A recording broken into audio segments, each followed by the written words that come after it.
Hey, don't run off and leave us all behind.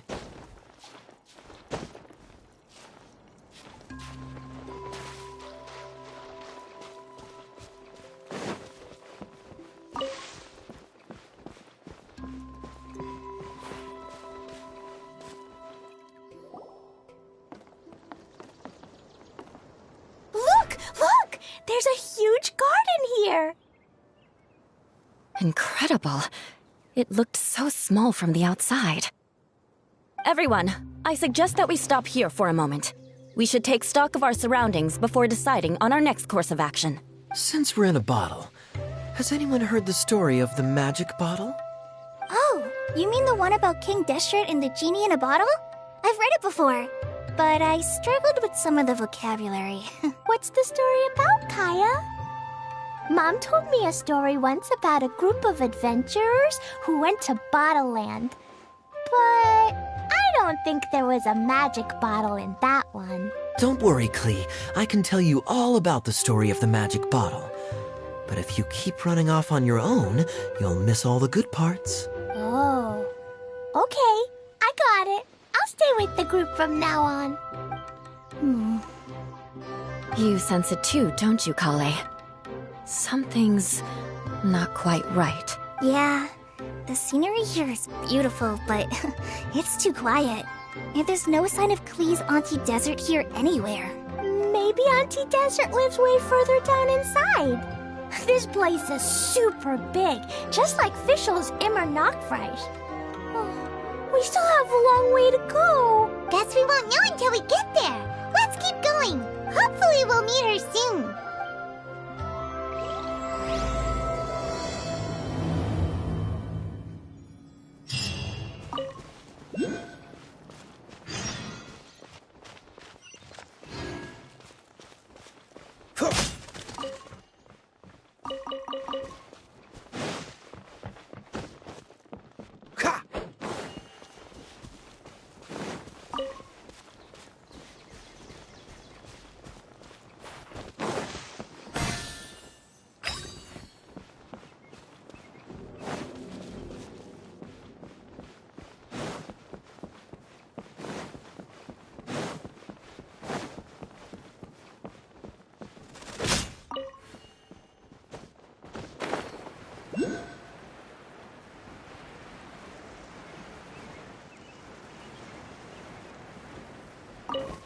What's the hurry?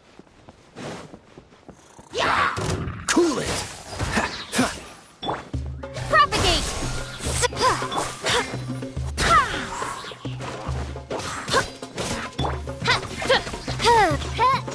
It looks like no one set foot on this road for quite some time.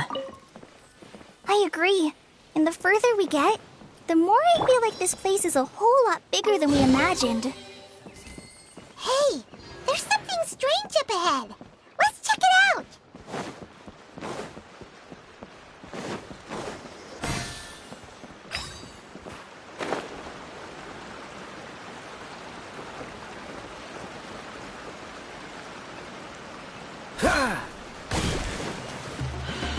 Oh, so sorry. Ha! Propagate!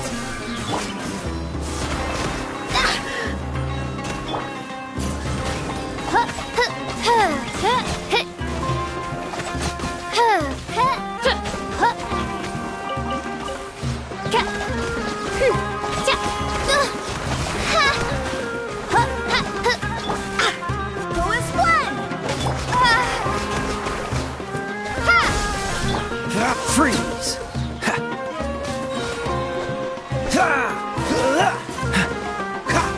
Cool it!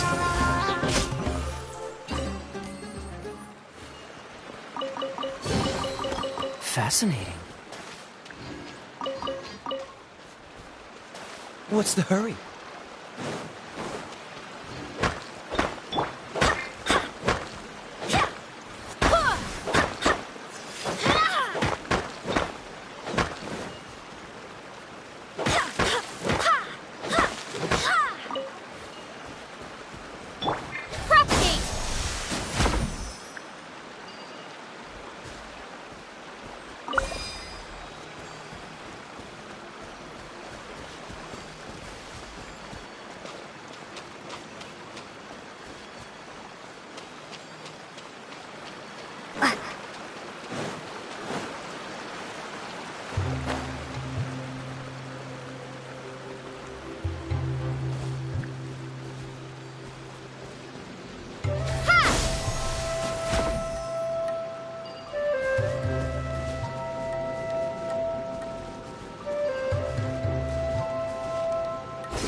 It's a big ball of water!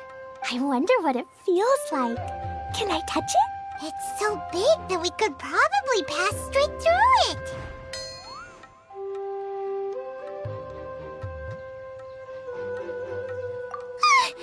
That's so scary! Stop giving Paimon the heebie-jeebies! Let's not touch it for now. We still don't know enough about our environment. But we can't just do nothing at all, because then nothing at all will happen. I have a feeling that this could be the core that sustains this entire bottle domain. In which case, the moment we touch it, this place will instantly revert to its original size, with all of us still inside. Yikes. Okay. Paimon won't touch it. Jeez. Kaya, are we really gonna get squished inside a bottle? Of course not, Klee. I'm sure the real core of this domain is hidden away in a very safe place. Somewhere like... over there, for example. I was so nervous that I didn't notice that big wheel at all. Wait, who goes there?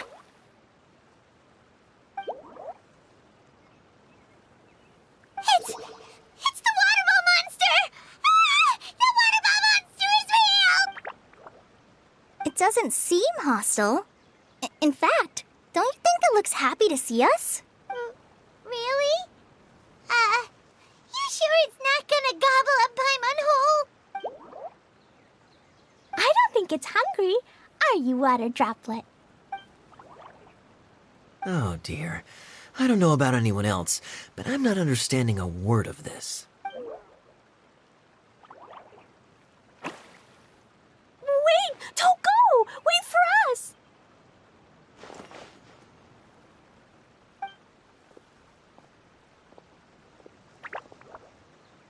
Why'd it stop? Maybe it can understand us after all. Oh, I get it now. It's leading the way for us, just like the cats in Mondstadt. Like the cats? How so? When you're walking around in Mondstadt City, sometimes a cat will show up on the side of the road. It'll walk ahead of you for a while, and if you're curious enough to follow it, you'll soon find yourself in front of a fine establishment called... Exactly. So let's see where this water droplet takes us. It could be interesting.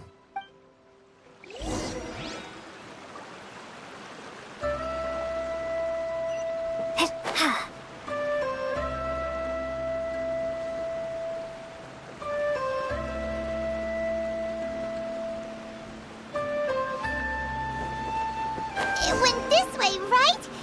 Oh, hope we haven't lost it. Did the water droplet go into that cave?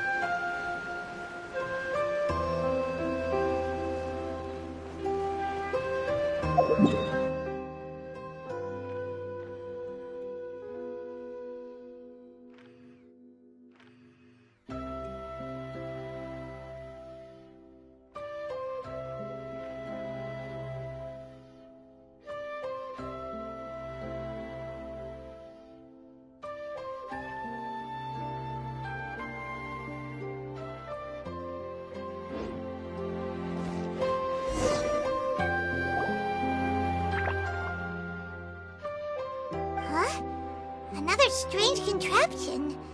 And there's a weird-looking wall over there. This kind of looks like that ball of water we saw earlier. Did the water droplet bring us here because it wants our help with something? What?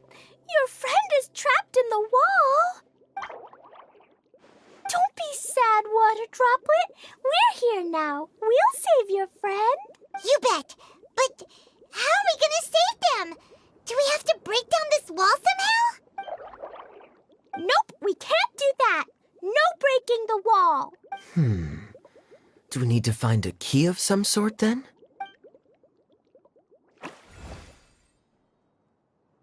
Oh no! Where'd it go? Look, the device has lit up. And it's projecting images onto the wall. A two-dimensional space with objects of the same composition as the device nested inside. Yep, what Kaya said, and that's where its friend is. But how exactly do we enter the image on the wall? Maybe we just copy what the water droplet did? But what does that mean? Hold on, I think Klee's onto something. Since the water droplet appears to be the key that activated the mechanism, we may be able to follow it inside simply by touching the device. The principle is no different than how we entered this bottle domain. Fair enough. Okay, deep breath, then head in.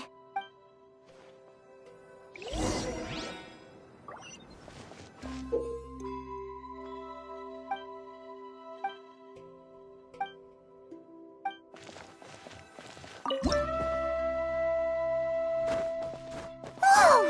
You really entered the wall! Huh? There's a box blocking your way. Wait, is it a reflection of this box in front of the wall? Come back out for a second.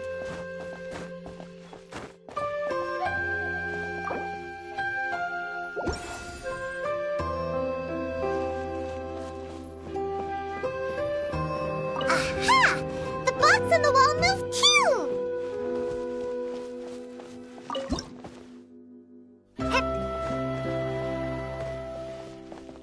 Wow, another water droplet just came out from the wall!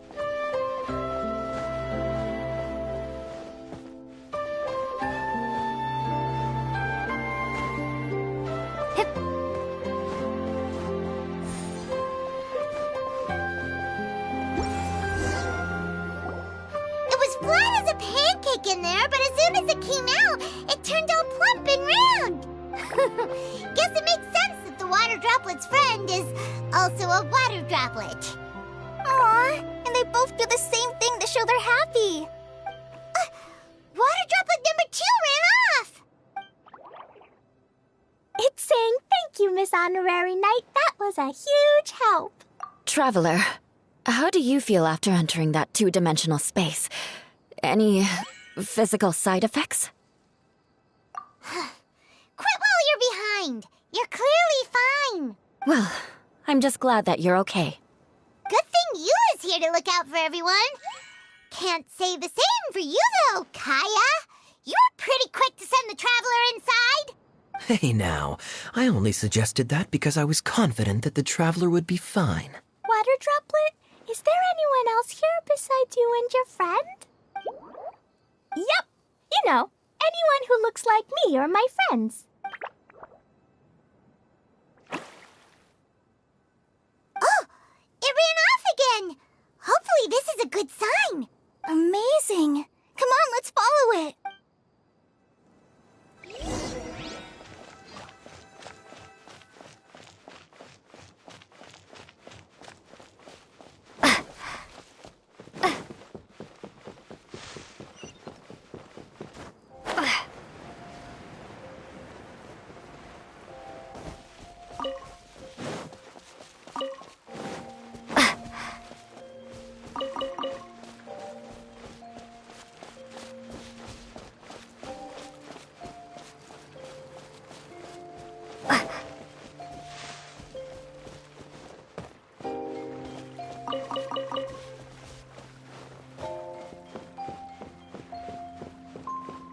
It looks like there might be a town up ahead.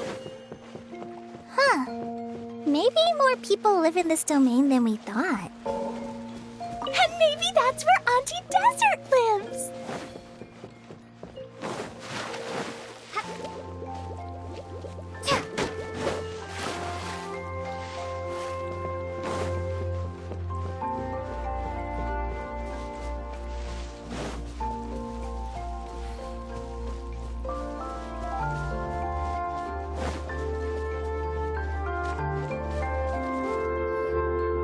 Idea, the situation is now critical.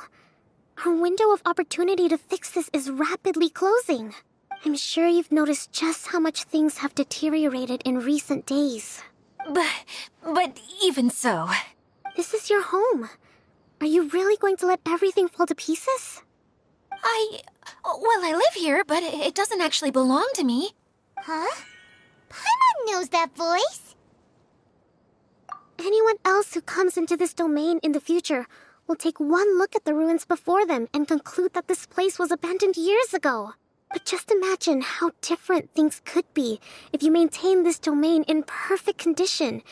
Whoever sets foot inside would witness a magical wonderland. How miraculous it would feel to them to find such unimaginable beauty in the middle of a lifeless desert. Oh, you're right, General. Truly, but... Act now while you still can. You have to stand up to this and break free from your despair. The most important thing is to have no regrets in the end. Well, no one chooses to have regrets, do they? But I take your point. I'll try my best to stop running away. But the question remains of where to begin. Paimon's figured out who it is! Is it Miss Honorary Knight's friend from a faraway land? A divine priestess? What's that? Is it a kind of mage?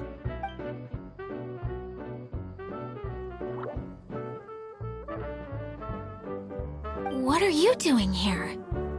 Huh? We have new visitors? Greetings, everyone. This is the Valurium Mirage, and I'm the caretaker, Adia. I'm so sorry that you have to see this domain in its current state of disarray. We are actively working on repairs, and everything will be back to normal shortly. I hope. Greetings, everyone. I guess I should introduce myself too. It's all right. Just leave the introductions to me. I kinda wanted to say hello in my own way. But no harm done. I guess I'll let her do the honors. This lady is a visitor to the domain, just like yourselves. She is a formidable military general. Have any of you heard of Inazuma's Onmyo Chamber? What chamber? Onmyo Chamber. It's an elite training academy for gifted students of Onmyodo. Practitioners are divided into 4 classes, A through D, and assigned the power of Shikigami based on their mastery of the art. Wait. This lady famously led the Class D underdogs to victory against the Class A favorites in the final mock campaign before graduation. An astonishing feat that few in the history of the Academy have ever achieved. Hence, formidable general is no exaggeration. Isn't that right, General? What's wrong? Huh? Wait, so the favorites were beaten by the classy underdogs? Paimon's not completely following. That doesn't sound like the divine priestess Miss Honorary Knight was talking about. Uh-oh. Did she just get caught lying in front of someone she was trying to impress? Or maybe she uses a different identity in her private life, and this is the first time her friends are learning about it.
Seems kind of embarrassing, but also kind of cool.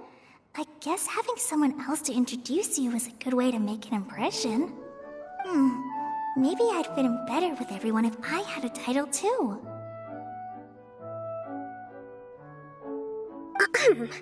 Some people call me a general, but it's just their way of showing respect.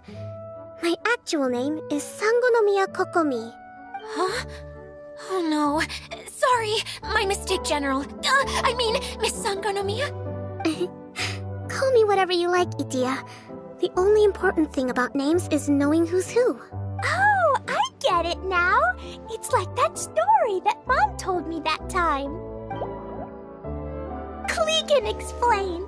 So basically, in the story, a big group of people go on an adventure to BottleLand. One of them's called the King, and some of them are called Knights. So, Miss Sangonomiya must be the super smart one who solves all the problems in the story. What's that one called again? Perhaps a sage? Indeed.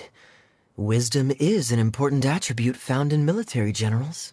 Okay, well, I'll just call you that. Miss General it is. Fine by me. Sounds really cute, coming from you. At least, cuter than my pen name, that's for sure. Well then, how should I address the rest of you?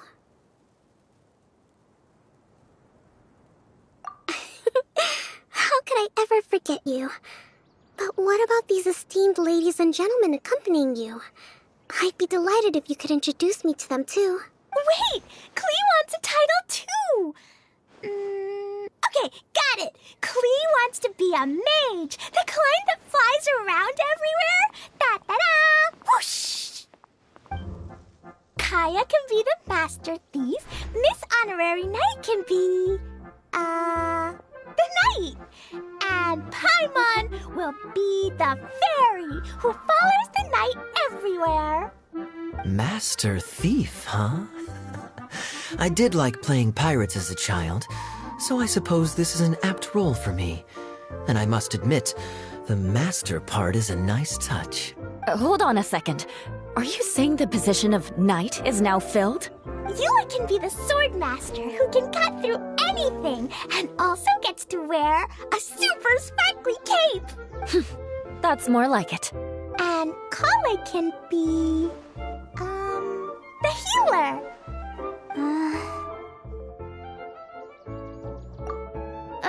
No, I don't mind. Healer is a great role.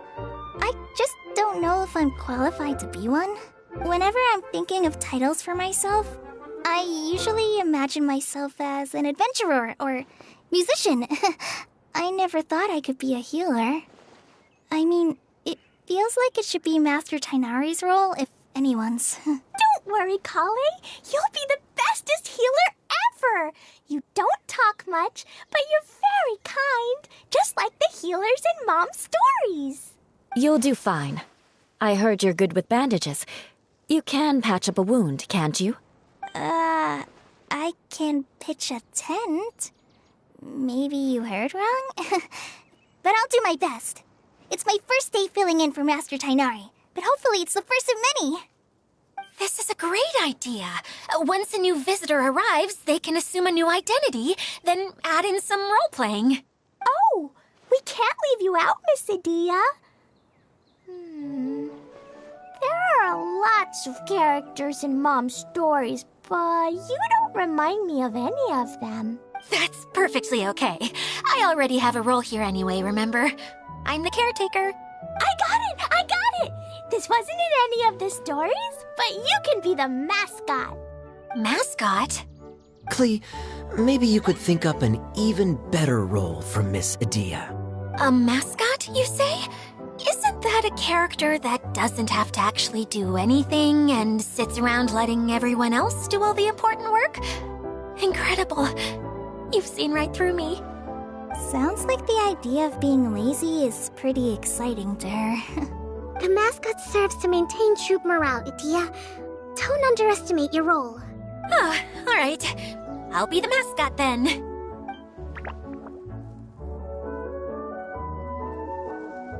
That's right. Thank you for bringing these new friends here safely. You can go off and play now. Thanks, Water Droplet. See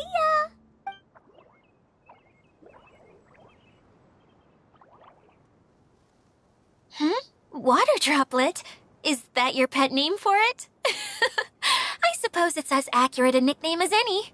We keep getting sidetracked, but I believe you were saying something about being in a difficult predicament. Is something wrong with the Veluria Mirage? Oh, yes, about that. I'm afraid the entire domain has recently sustained some significant damage. It was as if the whole world was suddenly flipped upside down. A few components went missing from the core, which sustains the domain, and the impact cascaded out from there. Needless to say, many things in the Veluria Mirage have now stopped working.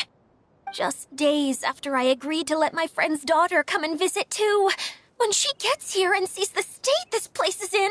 Oh, so you're Mom's friend? Hi, Auntie Desert. I'm Klee. Here, I brought the magic invite, see? Huh? Wait, so you're... Look how dilated her pupils are. She must be very surprised. Yeah, and not in a good way. Mom's the one who sent me here. She's the strongest mage ever. She said that her friend lives in the desert. You live in the desert, so that must be you. Right, Auntie Desert? Ah, I see. So being a mage runs in the family. You're Alice's daughter? Oh, I just want the ground to swallow me up right now. Wait, that's it. I'll hide myself away in the core of the domain. Hide there until this all blows over. See you all in 100 years. Idia's really going through it. She's like a shriveled little forest fungus, hanging its head in shame. Kale? That's a harsh analogy. Where'd all that come from? Don't worry, Auntie Desert. Klee's here to help you. And all my friends will help too. Just take a deep breath, and then another deep breath, and all your worries will fly away. Yeah, don't you worry. Lady Fix-A-Lot over here has a good track record with this kind of thing. Well, I'm useless, but it looks like that won't matter with all you capable people around. Fantastic. Don't put yourself down, Adia. You're great too. Thanks for your encouragement. Anyway, for the time being, please talk amongst yourselves. That'll give me some time to think things through and maybe make a start on, delegating.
A reward on the road.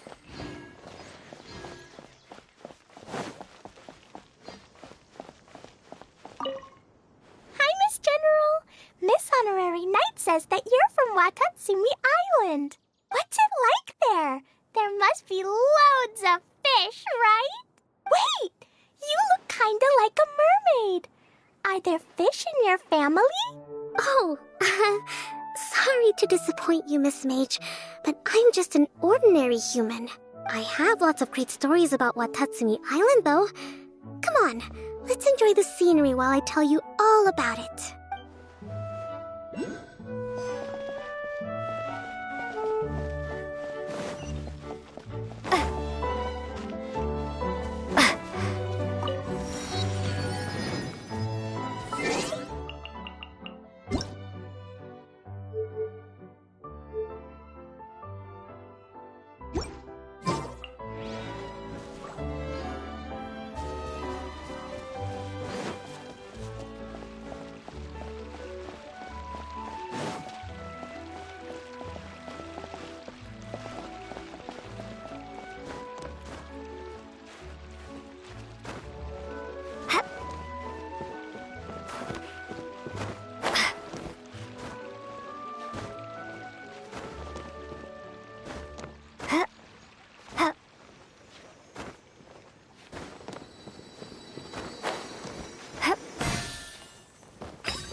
Who else has visited the Valoria Mirage recently? There was someone from the academia who came not long ago. A Kasharawar scholar. Blonde hair. Architect, I think. He was a huge help, and redesigned many of the buildings here. Although he was always grumbling to himself, he was extremely diligent in his work. What a kind person. I could tell that was a sensitive soul. A lot like me. Sorry. Please pretend you didn't hear that. I'm, of course, a very strong and resilient person. After him, an aristocrat from Mondstadt showed up, then Miss Sangonomiya. Unfortunately, everything here suddenly started changing before I had the chance to be a good host and show them around. Do you know where the Mondstadt aristocrat is now? If I remember correctly, he headed north after the incident. It's a pity we're having all these issues. If we could get everything working normally again, I could probably locate him in an instant. Still, not to worry. There's nothing dangerous here.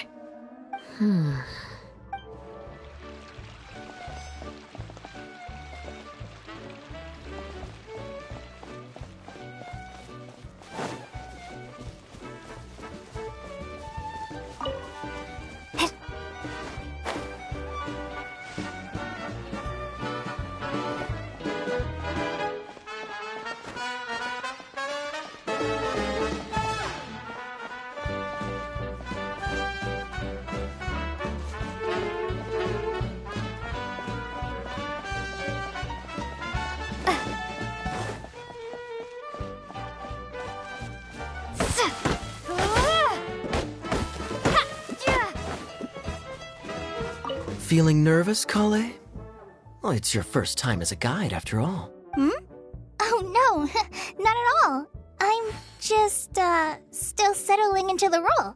So I was thinking about how to talk more like Master Tighnari. Well, the easiest way to imitate someone is to start with their most common turns of phrase. Oh, okay. In that case, put that mushroom down. Now, it's highly poisonous. There you go. With just a few simple words, you've captured your master's personality perfectly. Anyway, what about your role? Don't you mind being the master thief? It doesn't sound like you're one of the good guys. Maybe not. Until you factor in that I only steal from the enemy. I think that's enough to make me one of the good guys. Don't you? Oh! Fair point, fair point. Hey, Idia! You got an update for us? We've all caught up with each other. Very well. Then please allow me, Idia, your mascot, to explain exactly what's happened here. Basically, this entire domain is powered by a device called the Central Hub, which you all saw earlier. But following a major incident, several key components from the Central Hub came loose and went flying. 4 components, I believe, which has caused the central hub to stop turning. Oh, so that thing's supposed to spin? Yes, it definitely shouldn't be frozen still like it is now. At least, that's not how it was when I first got here. Oh, I've done such a terrible job of taking care of it. It's so embarrassing. Hey, everything's gonna be okay. So, we need to fix the big wheel up there. And to do that, we need to find the missing parts. Right. I do know where one of the parts is. It landed not too far away. But the rest all landed in different areas. I'm afraid you'll have to go and look for those. Now, as the caretaker and your mascot, I shall announce your respective adventure duties. You can just be yourself if you want. No need to force the whole role-playing thing. Oh, I see. Okay, so I was thinking that maybe Swordmaster Eula and Healer Kale could investigate the northern zone, if that's okay?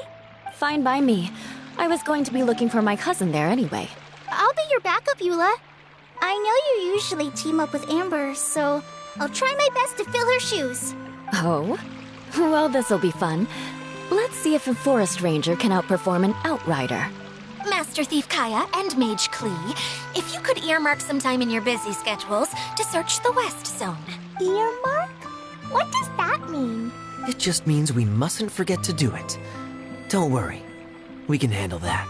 Finally, we have our General, Miss Sangonomiya, and our Knight, the Traveler. If there's no objections, please come with me to retrieve the first component.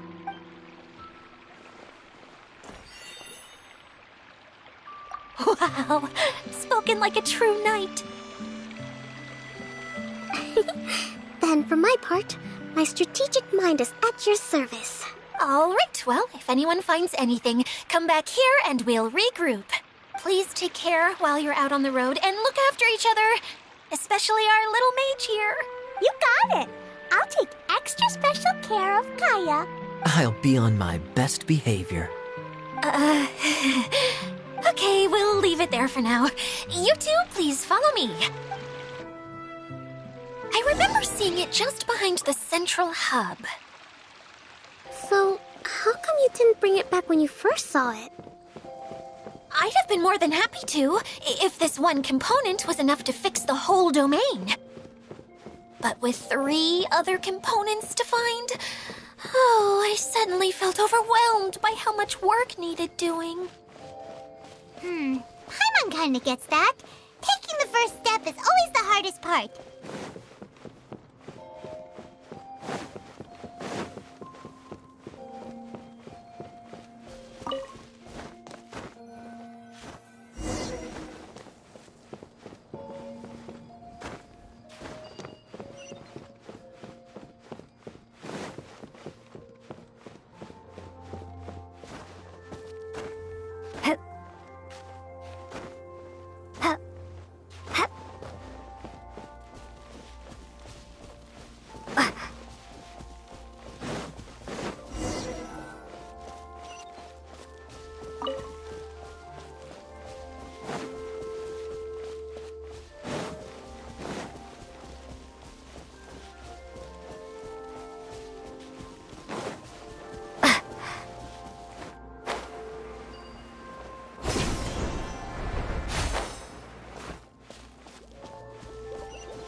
Hey, so Paimon's been meaning to ask, what brought you here, Kokomi?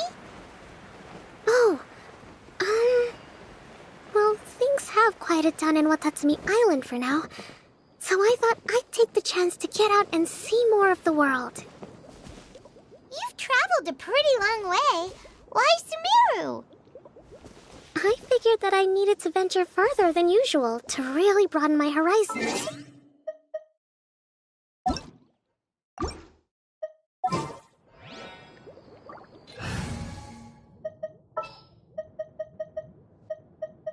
Wish me luck. Well, that's one reason anyway. I can explain in more detail another time.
Okay, this is the spot.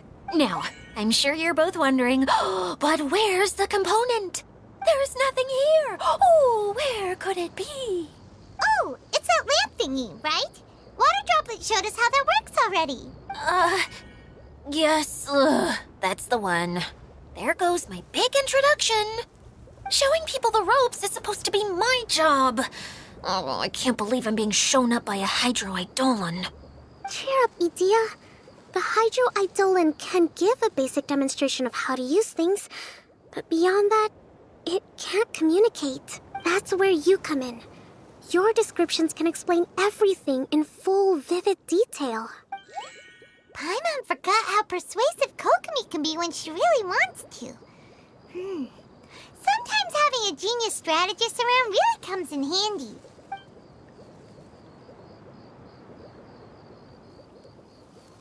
Oh, well, if you put it that way. Well then, just pretend like you've never seen it before, and I'll tell you all about it. This is called the streaming projector. Everything here in the Valurium Mirage was made using this device. All you need to do is place an item in the projector, and you can construct a corresponding item based on the shape of the original and your imagination. At least, I think that's what it used to do.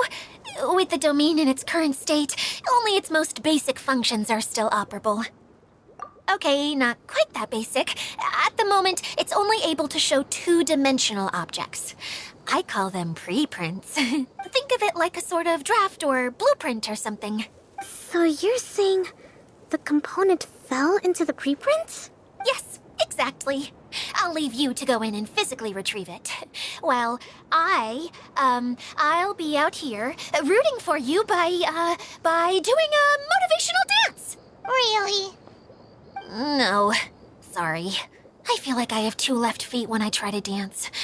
I guess I'll just find a place nearby to sit and wait patiently for you. Hey, come on! Cheer up! We'll handle everything from here!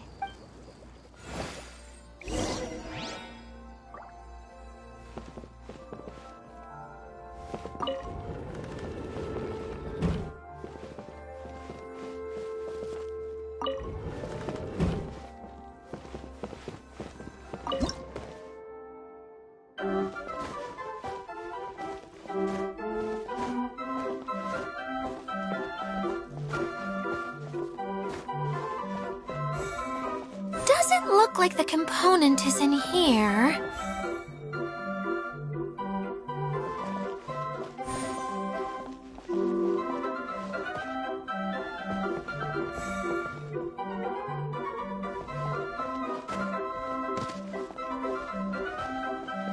Yes, that's the one! Now you just need to bring it back out.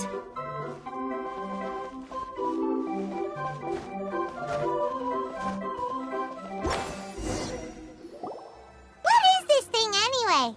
Some kind of gear? And why is it so small? It doesn't look like it belongs in that huge wheel. It's hard to explain, but I assure you that it's definitely one of the components. So that leaves 3 more components missing. Every journey begins with a first step. I think we're off to a good start, and things should keep going smoothly from here.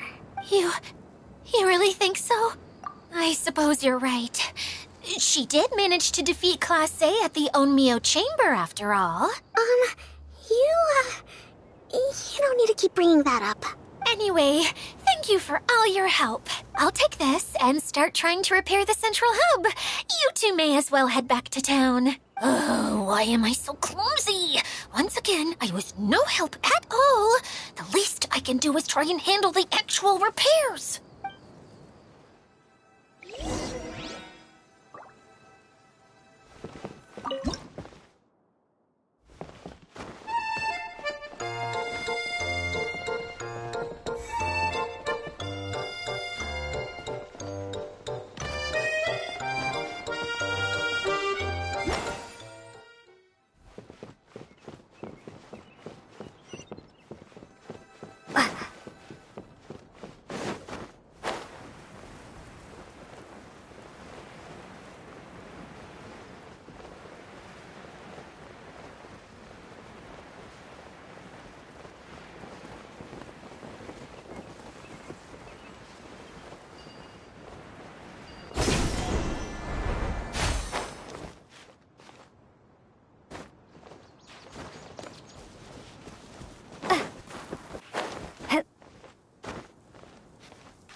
What's wrong, Kokomi?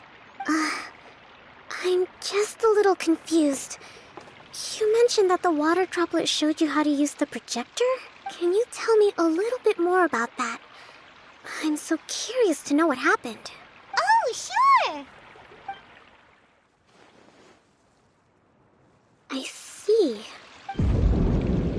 Hey, look! The wheel is spinning now! Oh, and now it's stopped again! Well, that didn't last long. It also wasn't spinning at the right speed. Before the incident, it spun much faster than that. Oh, so you saw it back when it was still working? Oh, yes. I arrived here a little earlier than the rest of you. But the incident took place not long after I entered. Like Idia said, it felt like the world was flipped upside down. I don't know how else to describe it. And I certainly don't want to experience it again. No, it's no use. Seems it won't run until all the missing components are returned. For a moment there, when it started turning, I got excited. I thought that maybe the hub can work just fine without the other three. Wishful thinking is only going to lead to disappointment, Idia. Let's stick to the plan. We'll get there. Hey! Miss Honorary Knight and Miss General are here. Oh, and our mascot. You beat us! I was sure we were gonna be the first ones back. Hey, how'd it go?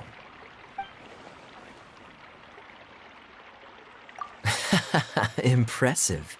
I doubt you'd find many other knights of such caliber even among the Knights of Favonius. How about our master thief and mage? Did you find anything? You bet! We made a huge discovery. The place we were trying to get to was blocked off. We couldn't see anything past it, and there was no way around. But then, just now, a huge canyon appeared anywhere, so we hurried back here. It appeared just now?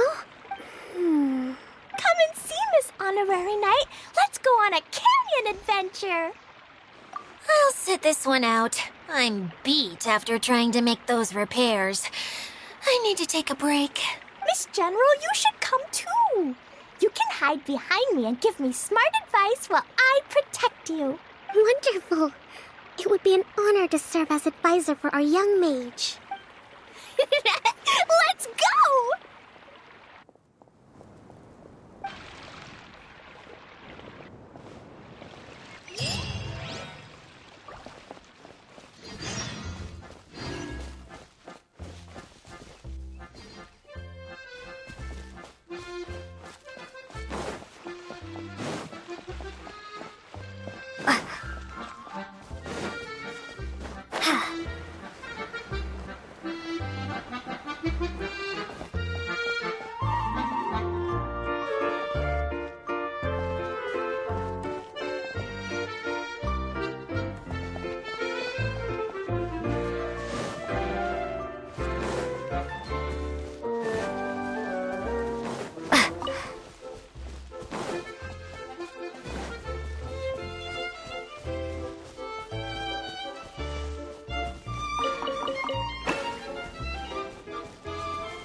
Just before the canyon appeared, I heard a faint sound, like something mechanical turning. Ka-chuck, ka-chuck, ka-chuck. Could it have been the central hub? That would mean this canyon appeared after it started spinning. Hey, you, oh. New guys, huh? Oh, hey! Paimon didn't realize anyone else besides Adia lived here. You actually saw her? She's barely shown her face since everything started falling apart here. Excuse me for asking, but who are you? Oh, right. I didn't introduce myself. I'm Ferdinand. Me and my brothers look after this whole zone.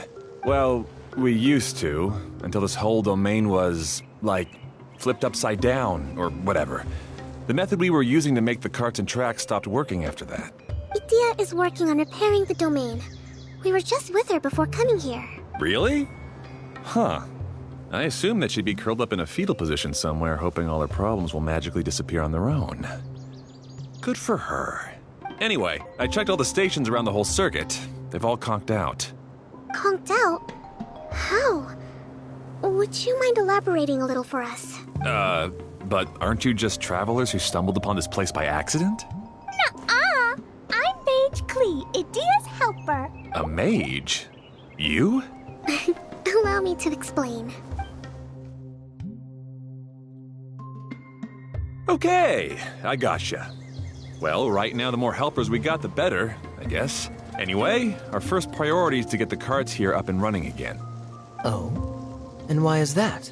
The roads here twist and turn so much that the best way to get around is by riding the rail tracks instead. Let me show you. This is what we used to make them. Did Adia bring you up to speed on these things? Yep. Basically, we need something that we can put inside that'll make a cart for us. Like Can it be anything as long as it looks like a cart? Yeah, you could put it that way. But one other thing is that it has to be compatible with the tracks. So, something like a sedan chair, maybe? But I'm not sure we have all the materials required to build one of those. How about you, Traveler? Any ideas? That would solve the issue of materials. Wood's no good. A rickety wooden cart would be too dangerous. Really? Hey everyone, come and see what Klee made. Ta-da! Look, I made a cart. Wow! Amazing work, Klee! Whoa! It fits a track like a glove, too. Plus, it's a heck of a lot cuter than the ones Adia made. I just wanted to give it a try, and suddenly, boom! There it was! Paimon's gotta ask, what exactly did you make your cart from, Klee? I used Jumpy Dumpty. Aha! Thought so. Is there a problem or something? If not, then let's get ready to leave. It's just... this cart is made from, It's a bomb or something, isn't it? Yeah, I gathered from your conversation that Jumpy Dumpty is a little more volatile than the cute name suggests. It's okay, though, because the end product only takes on the general look of the source material. So to be more specific, while different materials have different properties, most of them aren't transferred to, It's okay! No need to delve into the theoretical stuff. Paimon just wanted to make sure we aren't about to end up like the, flying fish of Starfell Lake. Huh? Can we ride the cart now? In a moment. We need a hydroidolin to power it up first.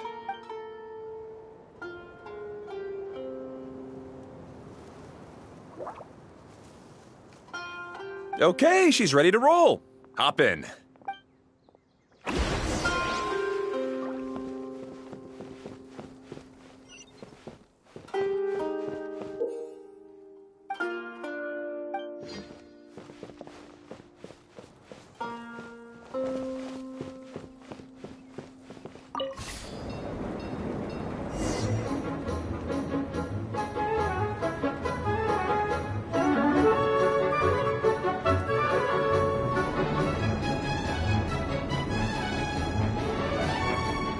Whoa!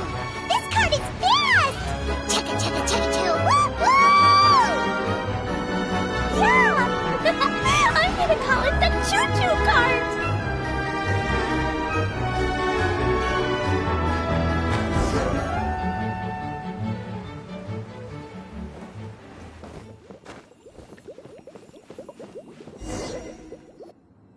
The track is damaged up ahead. We need to make some repairs before we can go any further. Yep, looks like it's all reverted to a preprint state here. Do you know why that happened? Everything in this domain starts as a preprint and only takes shape after being illuminated by the streaming projector. But the hydroidolin that forms the tracks here has been trapped in the print. So someone needs to go into the preprint and rescue the hydroidolin, right? But the projector here is sealed off by a giant bubble! That's the hydroidolin's way of protecting the device from damage. If the streaming projector broke, then we'd be seriously stuck. Aha! So for step 1, we need Water Droplet to help! Aw, it seems to really like that name. Any volunteers for step 2? Leave that to us! We know what to do!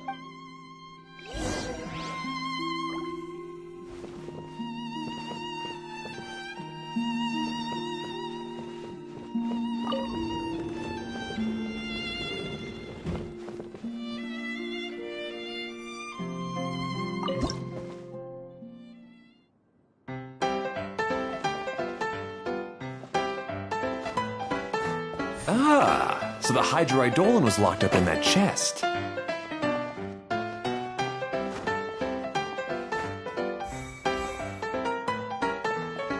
Aw, it's completely empty!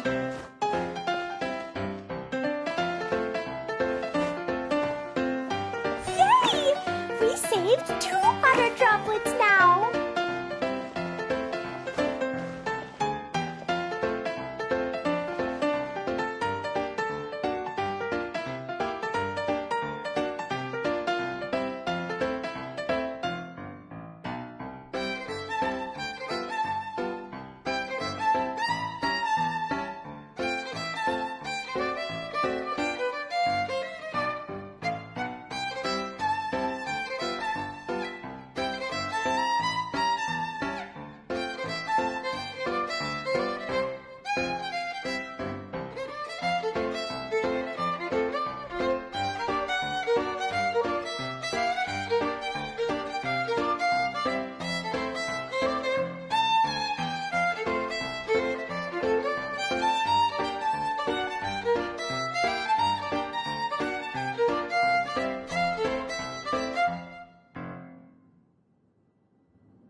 water droplet just transformed into some new tracks!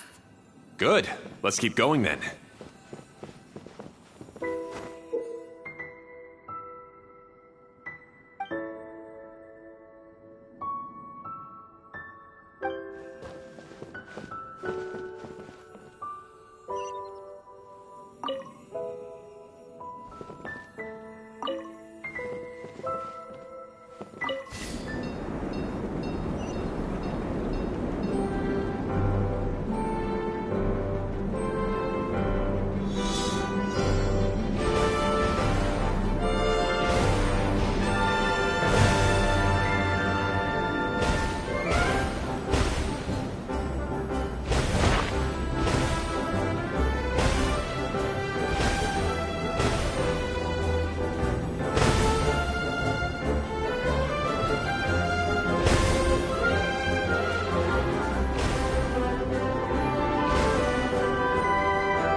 Hey, Ferdinand!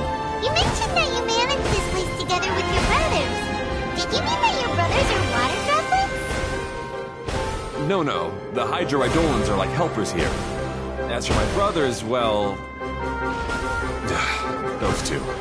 You'll meet them soon enough.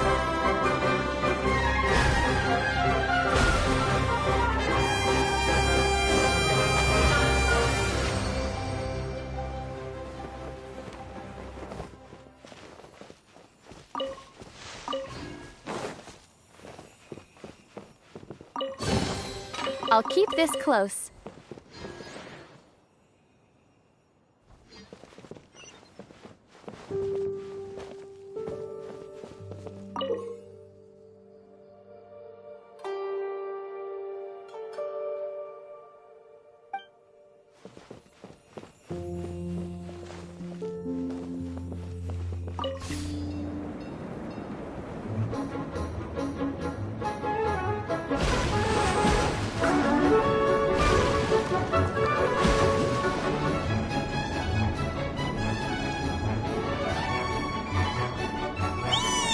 Look!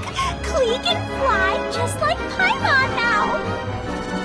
This is way more exciting than how Paimon usually flies!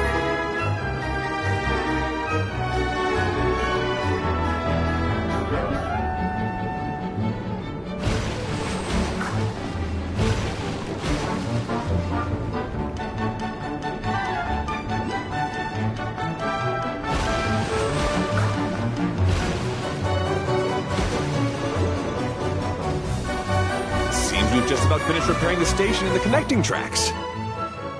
Let's go check the track switcher now. It's over there.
here.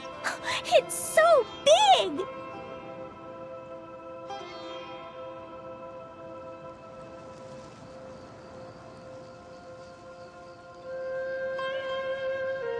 But,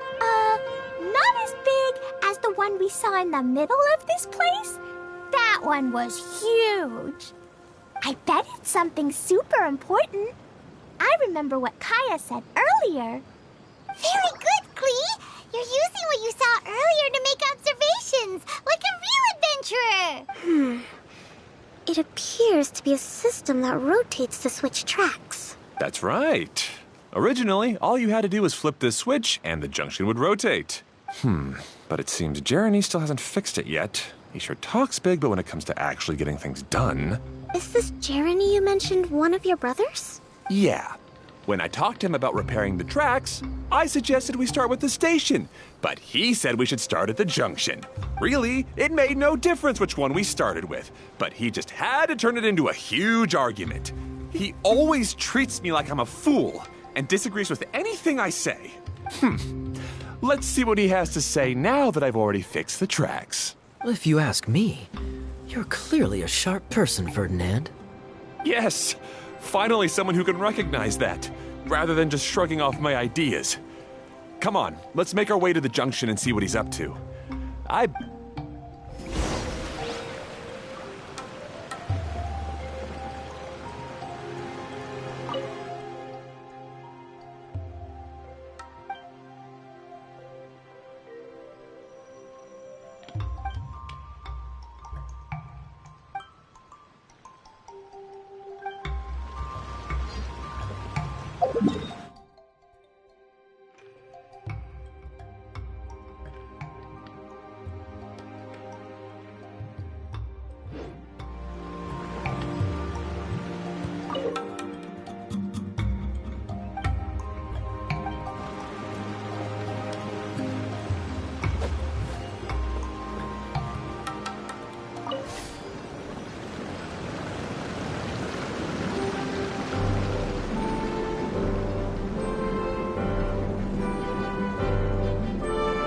Sometimes I can't help but get angry just thinking of Jeremy. You should have seen him back in the sandstorm. I suggested we go east, and he argued that we should go west. You were in a sandstorm? What happened after that? We separated and each went our own way. Lucky for us, we stumbled across this domain. Otherwise, I'm sure we would have been buried in the sand.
Everything will get better once we get the switcher working again. Still stuck here just as I expected. Well, did you make any progress? Didn't I already tell you? Just have the hydroidolins fix the junction and then make a new cart. After that, we can use the junction to... Wait a minute, how did you get here? It took a lot of effort for me to climb all the way up here. The answer is standing right in front of you. Yeah, sure. Those travelers must have helped you. You never get anything done on your own. You always get someone else's help and then try to take the credit for yourself. You're one to talk. What have you managed to accomplish, huh? You were here just moping around all day. Whoa. They started arguing the moment they saw each other. But aren't they supposed to be brothers? Me? His brother? Hardly. All right, Jeremy. That's enough. Fine. I'd rather be focusing my efforts on fixing the track switch rather than arguing anyway. You should calm down too, Ferdinand. Let's all focus on the situation at hand. Any personal problems can be settled later. Fine.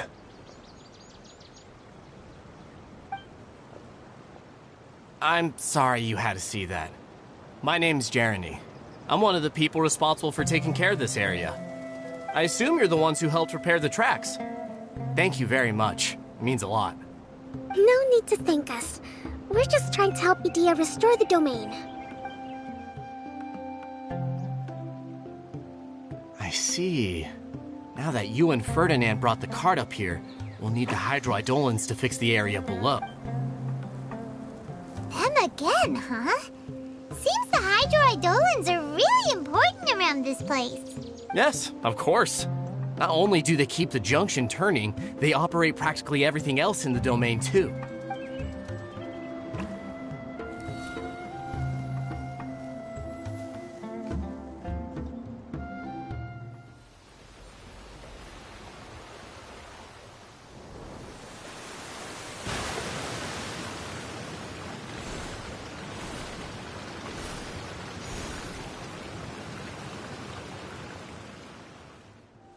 All right.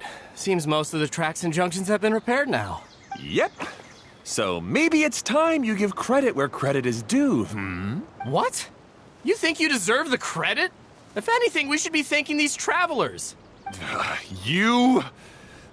Well, either way, you're not the one getting any credit.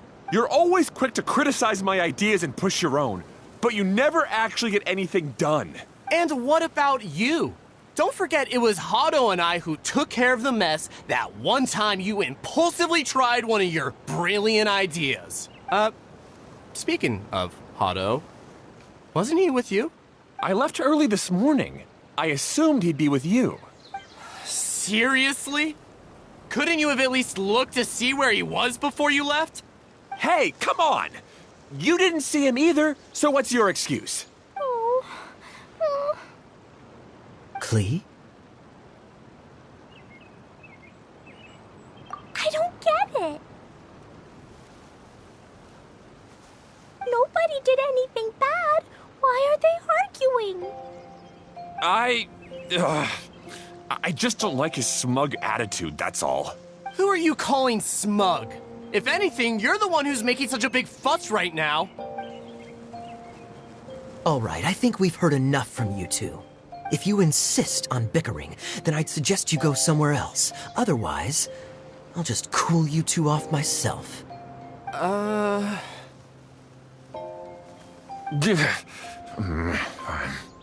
Now, come with me. I'd like to have a word with you. Phew. Don't be upset, Klee. There are many complicated situations in this world which don't always have a logical explanation. As a passing traveler here, it's not my place to comment on their disputes. But in my experience, family issues can be the toughest to resolve. Seems you don't like dealing with this kind of thing either, Kokomi. But it's still not right. I don't know how to explain my feelings. I'm sorry. We've calmed down. We shouldn't argue in front of a child like that. We're sorry, Klee. It's okay. Back to the topic at hand. Weren't you about to go look for your brother Hado? Ah, right. Our best guess is he's somewhere around the torrential twister. We would have to use the junction to send the cart to another area. Sorry to trouble you again, but would you help us find him? Oh, all right. Hey, come on, you two. You're brothers after all. Can't you try to get along?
Okay, this is the end of this track segment.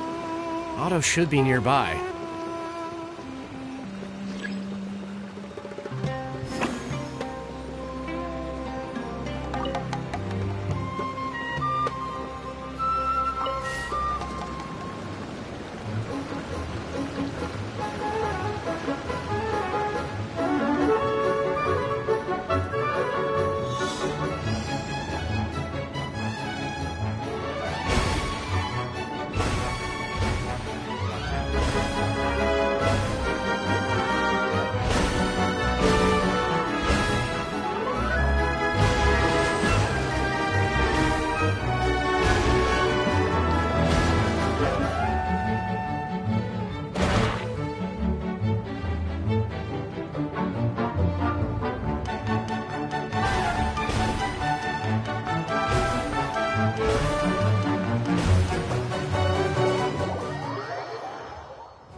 I'll keep this close.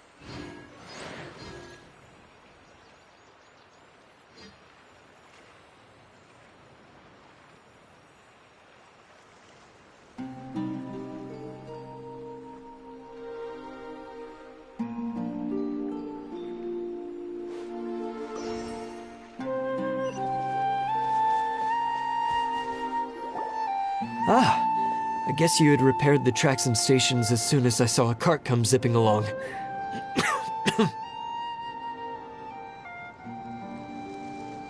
Now that the tracks, station, and carts are all repaired, we're about ready to reopen Torrential Twister. It'll be good to see my design back in action again. You're in no condition to be out running around like this, Hato. Yeah, but these are unusual circumstances. That's true, but you should stop to think things through. Exactly. If there's anything that needs to be done, you can just let Ferdinand and I take care of it. You and Ferdinand? Together?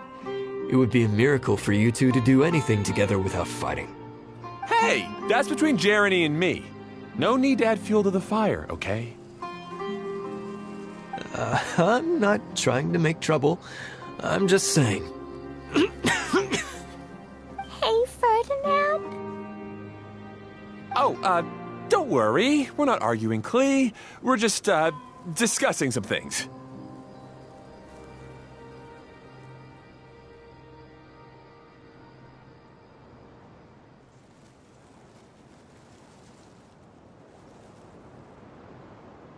Are you and Jeremy worried about Hato?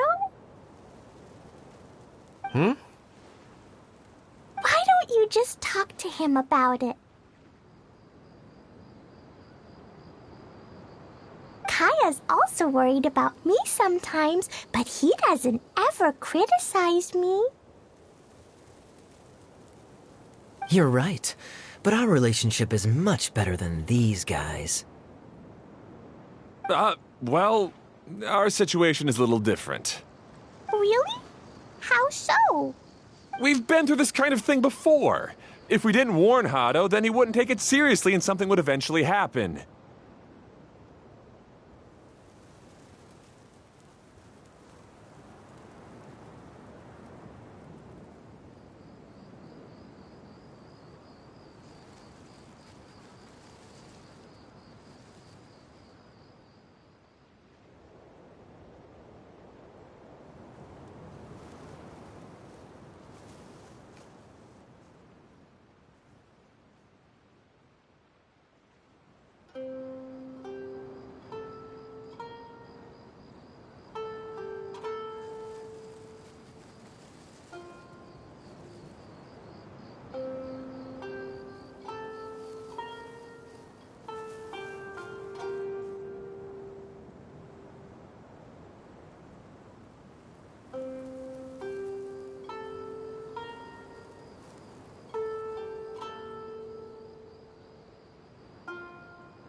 As his brothers, we have to help him. But it doesn't look like you're helping. Huh? Maybe Klee doesn't understand everything. But my mommy told me that you help someone to make them feel happy, not to make yourself happy. Hado sure doesn't look very happy. Why don't you ask him what he needs? Klee's right, you know.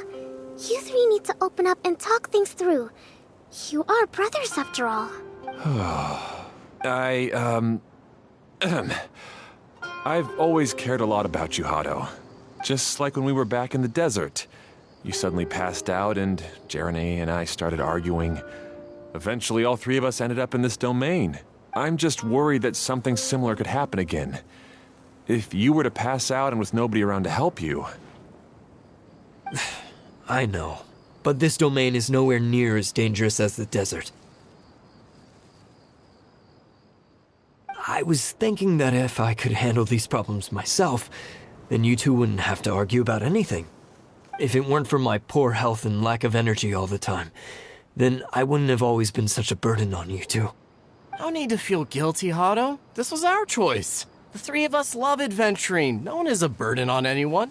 Isn't that why we came up with the idea for this area? I would do the thinking, Ferdinand would use his muscle, and you would... Draw the blueprints and build tracks. It'll be a safe way to see all kinds of amazing scenery. Yes, that was the plan. See? Doesn't it feel better just to get along? Hey, what are you trying to say? You make it sound like I've only been trying to talk myself up.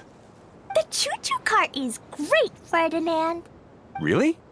You know, Klee, having the car zip along the tracks was my idea. Yeah, what an amazing idea. You're so smart. Hey, Klee, do you want to ride even more fun carts? Yay! Let's ride more! Looks like all three of them are trying to win Klee's approval now. Klee hasn't realized it yet, but her innocent, childlike nature is very powerful. It can inspire and even help heal others. Hey, everyone, please come with me. We need to get the hydroidolin in the cart to help us.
Good.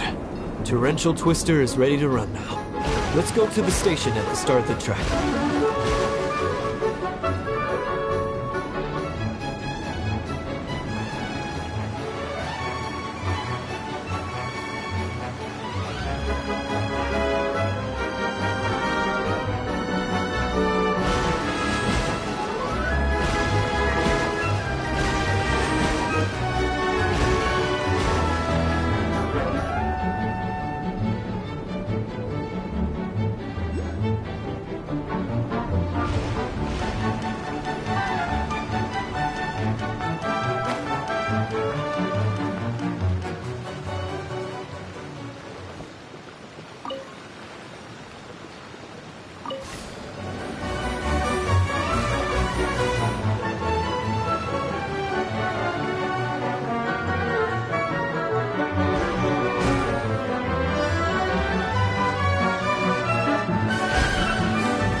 Hato and I have double-checked everything. It's all operating safely.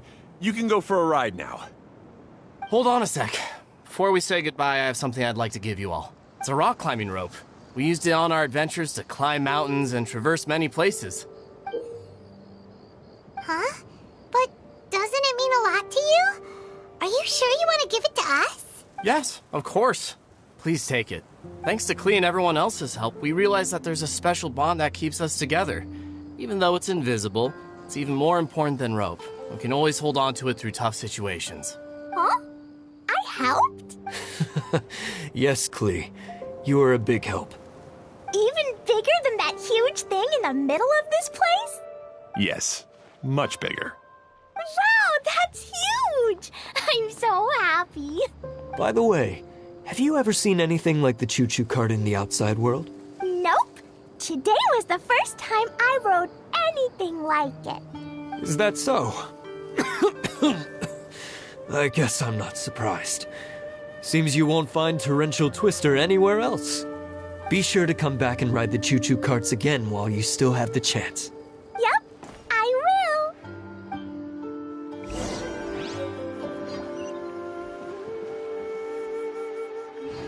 Thanks again. I have a feeling we'll get along much better now that we've learned to open up to each other. I suppose some things are simpler than they appear. The real problem all along was actually us. Hey, imagine if we could build our tracks all over the world. Traveling would be so much easier. Be sure to come back and visit Torrential Twister again. I hope you enjoyed it.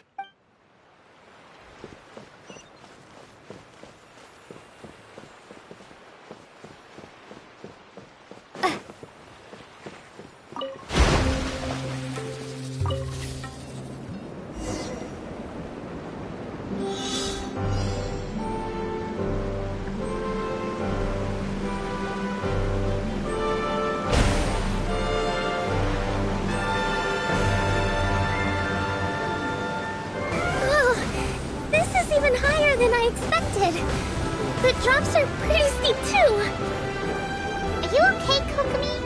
If you're scared, just yell and let it out. We won't tell anyone. What happens in the bottle domain stays in the bottle domain.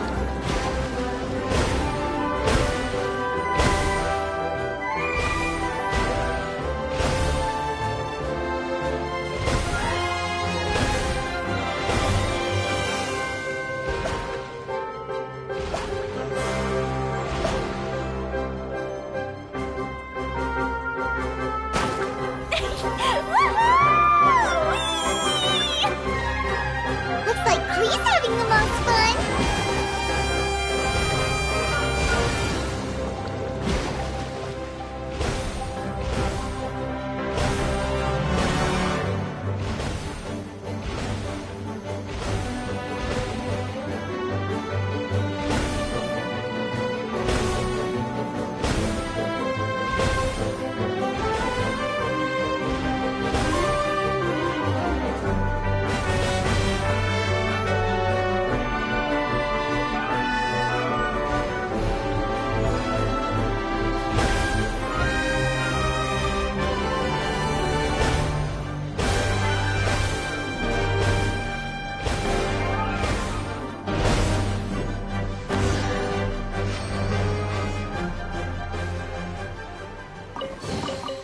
Is this an answer from this world? That's so much fun! Klee can fly across the sky like a real mage now. Guess that sorta makes sense. Wait, but if being able to fly makes you a mage, what does that make Kaya, since he's here too? Nothing! Kaya's just the master thief. Don't you remember, Paimon? Oh, right. Guess it slipped Paimon's mind. Sorry to bother our young mage, but there's something a master thief would like to report.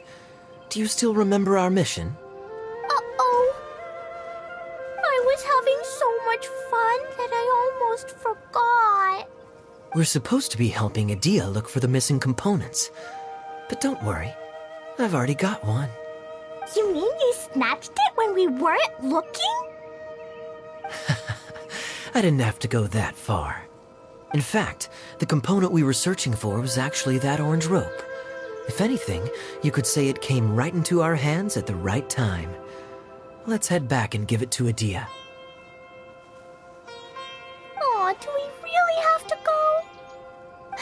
Okay. Even though I want to keep playing, I know Adia is really important. That's our wise mage. Don't worry. Tonight, you'll be able to see stars in the water and watch fish dance in the sky.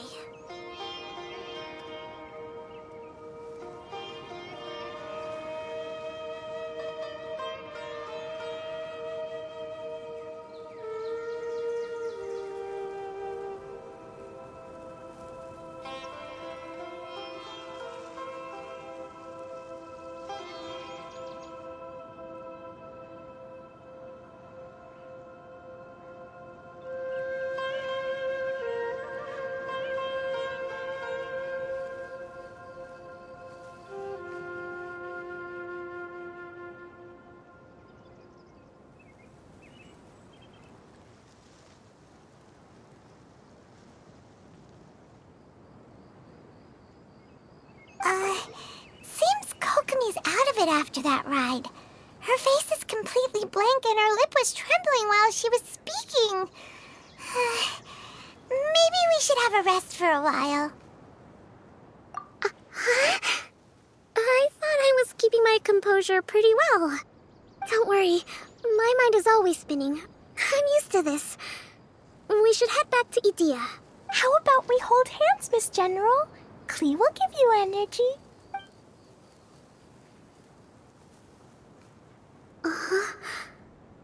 After holding Klee's hand, the stars in the sky and the fish in the water have all disappeared.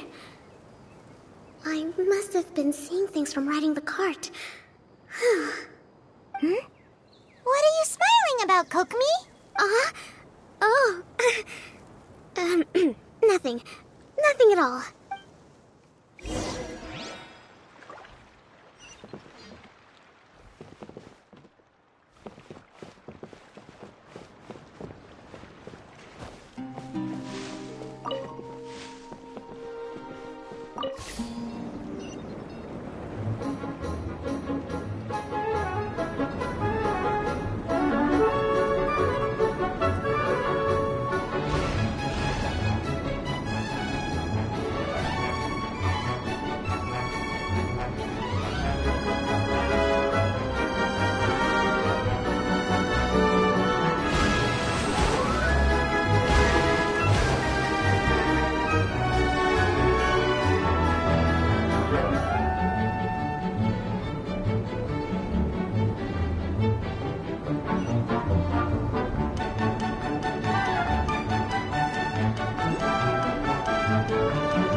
Welcome back!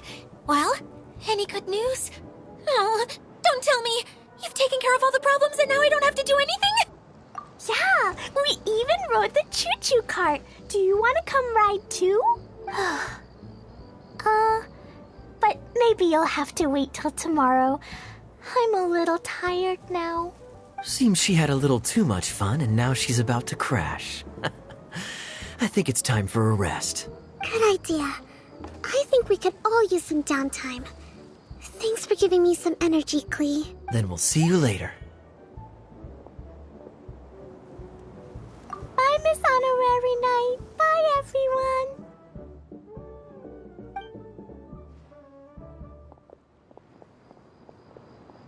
Well, it sounds like our young mage enjoyed herself. I'm so happy that she had a good time. So, back to the missing component. Did you bring it? You bet! Kaya said that the missing component was this orange climbing rope. It just occurred to me that you probably ran into the three brothers while you were in the canyon. If I remember correctly, the two eldest brothers were taking their sickly younger brother on adventures when they ran into a sandstorm and ended up here. They were all arguing with one another when they first arrived, but it wasn't long before they broke down and were huddled together in tears. They sure must have a lot of energy to keep up their bickering and adventuring every day. I'm a little worried about them, yet quite envious of all that energy.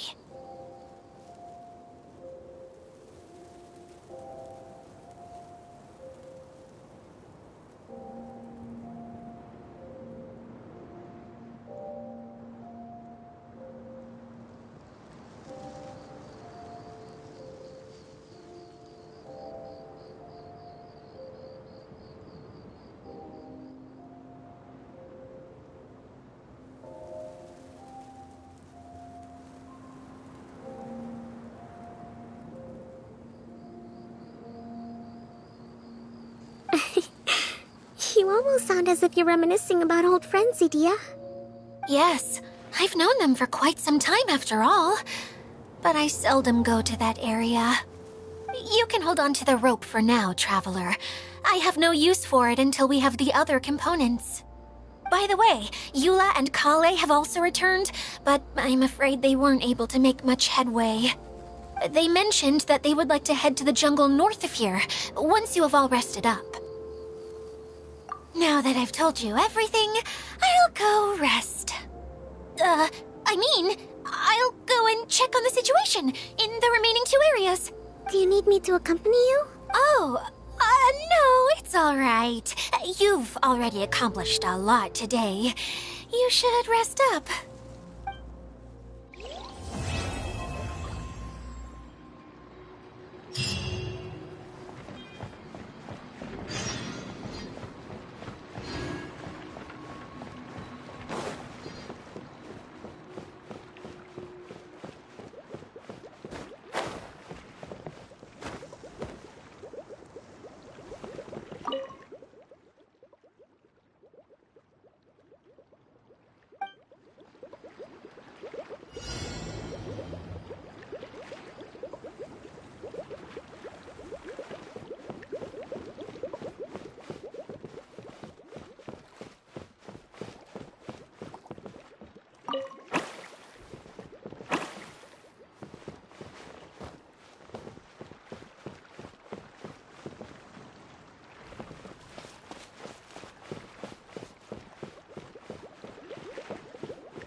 reward on the road.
Hey, Kale and Eula!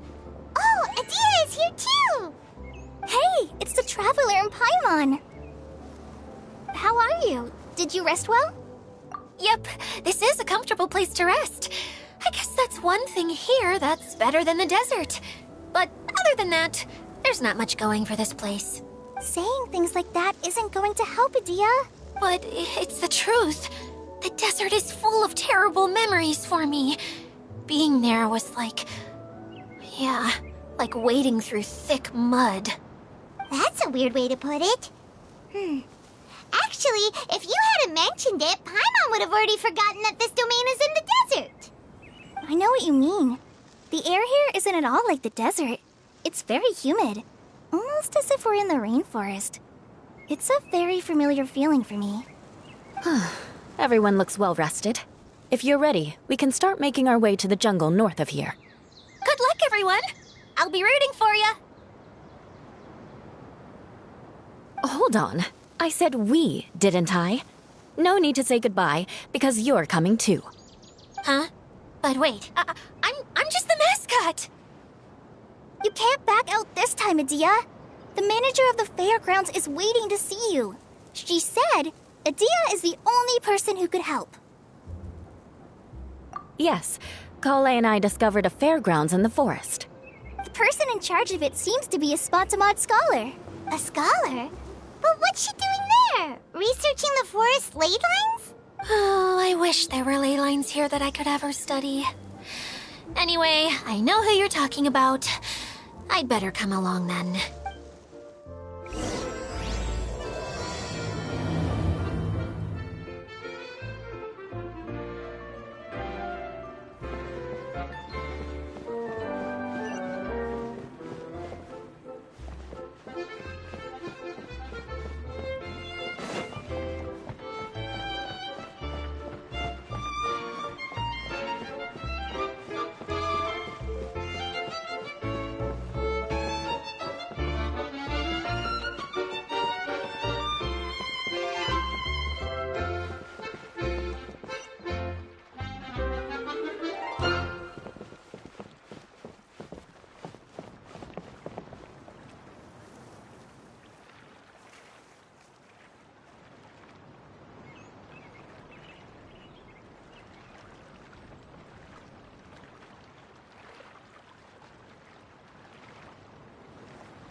quite the find.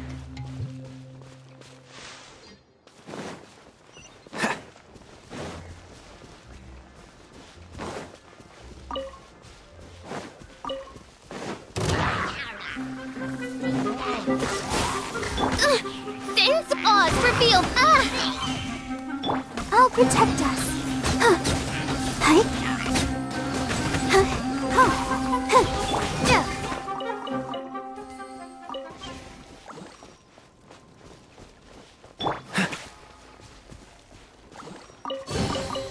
Fascinating. What's the hurry?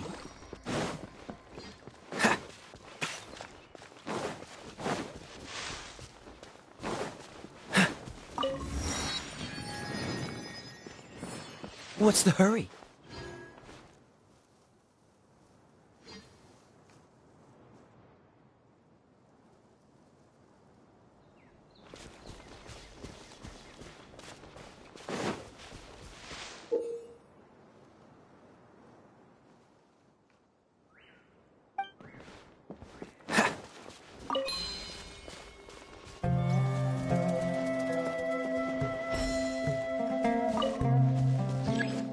What's the hurry?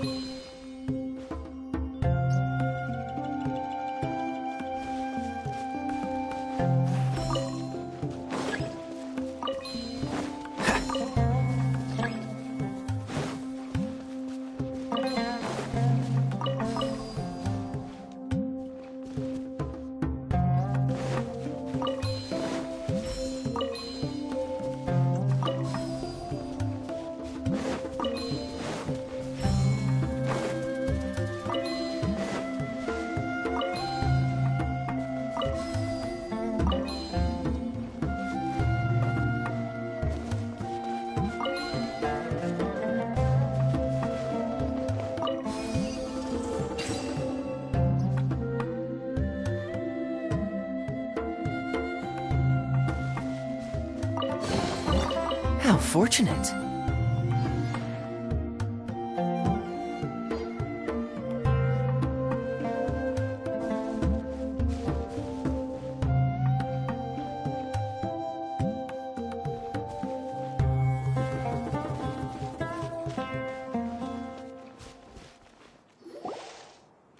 Finally, someone has arrived. Sorry to keep you waiting, Maimuna. We've brought Adia with us. Thank you, Kale. It's been quite some time since I've seen you, Idia. To be honest, I didn't think you'd actually show up.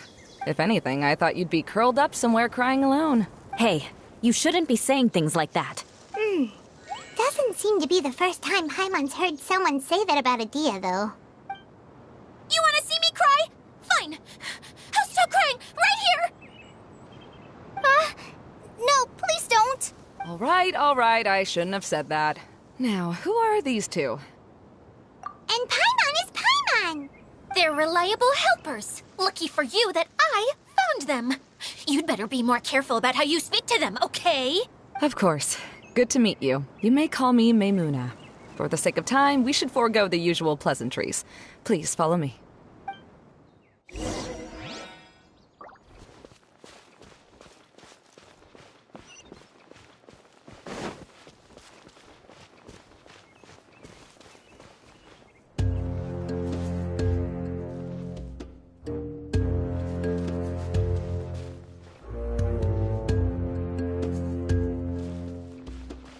What's the hurry?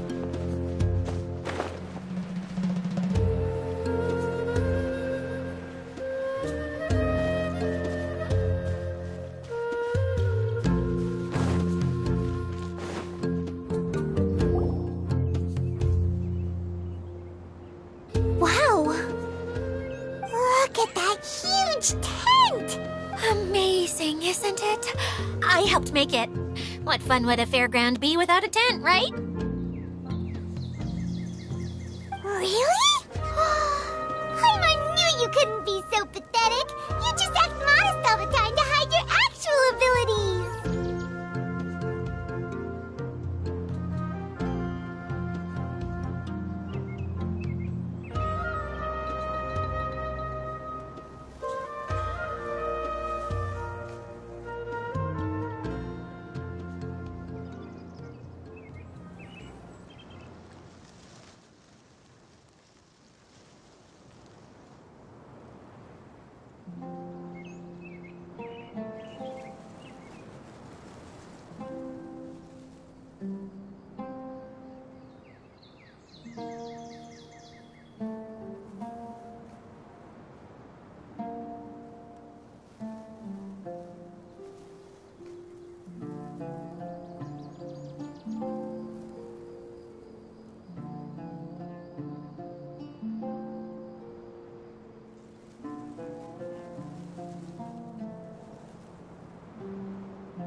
Huh?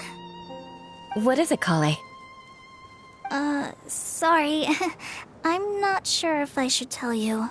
I'm afraid it might dampen the mood. That's not important. Please, just speak your mind. Well, there are lots of vendor booths set up here, but there's no one running them. In fact, there's no one at this fair at all. It looks pretty deserted. The truth is, this used to be an exciting and bustling place. But just a few days ago, something happened, and it seemed like... Like, the world was suddenly flipped upside down? Yes, exactly. Something fell from the central hub into the tent and knocked down the crystal light that was hanging at the top. Oh, the crystal light. Mm-hmm. I remember a certain someone said that we should have beautiful lights to celebrate at a fair, and made us that crystal light. But once the light fell, the tent became a complete mess and the Hydro-Eidolons were trapped inside. Just when I was at my wit's end, a man from the Lawrence clan came and offered his assistance. Wait, he offered to help you? Yes, and he refused to listen to any of my warnings. He just walked straight into the tent, and then... Yes? And then? Yeah, don't leave us hanging here! What happened? And that's it. He became trapped inside along with the Hydro-Eidolons. Oh no! We have to do something! We can't just leave him there, Maimuna! I know, but the situation inside might be more difficult than you think. You should mentally prepare yourselves. Just talking about it is a waste of time. Since we're already here, let's go and scout out the situation ourselves. All right, this way, please.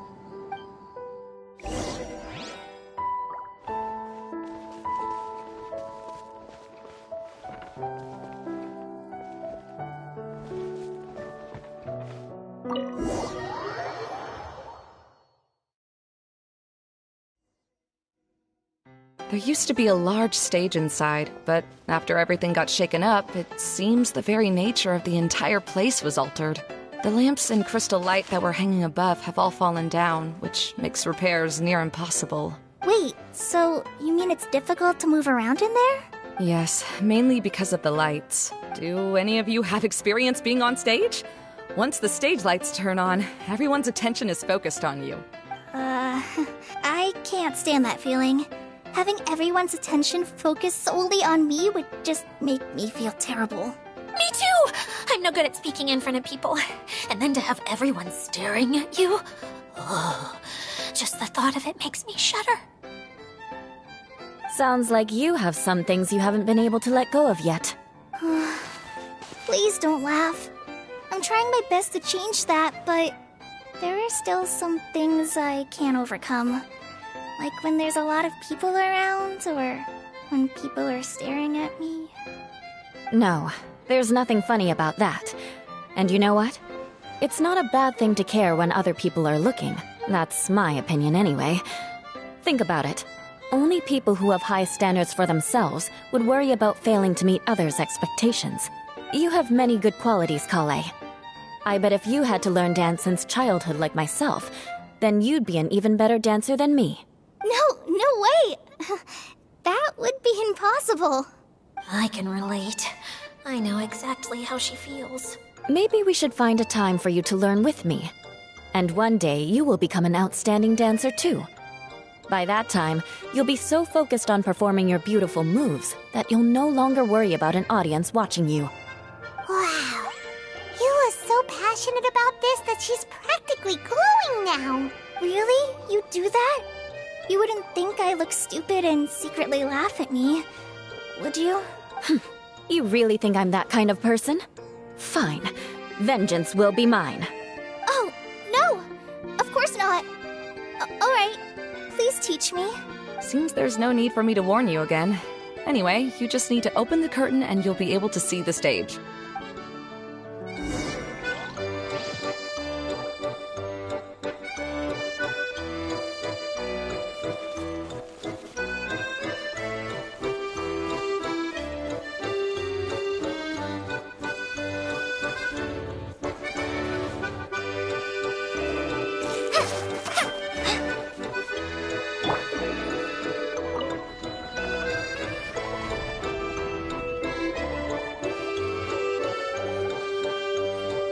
more speed.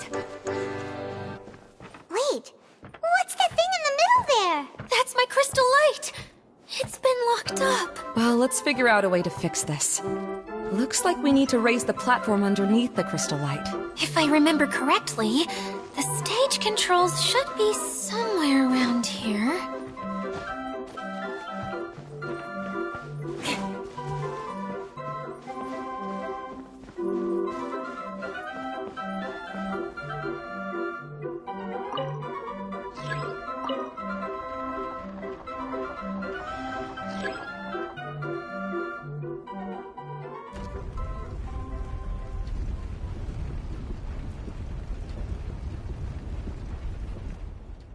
It seems we have to use the colorful lens to make the light change colors.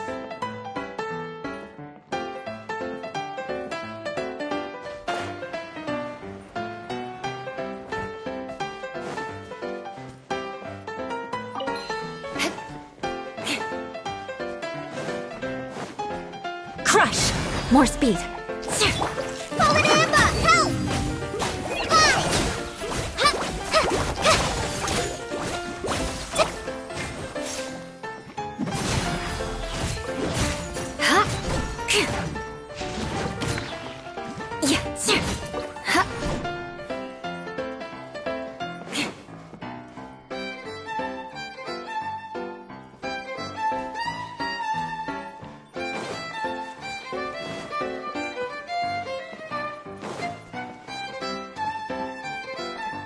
That's one way of shining new light on the problem. Hey, Maimuna, do you happen to know someone named Sino? No, never heard that name before. Why do you ask? Oh, never mind then. I was just thinking you two would have a lot in common. Back to the situation at hand. We should probably head into the passageway that opened now.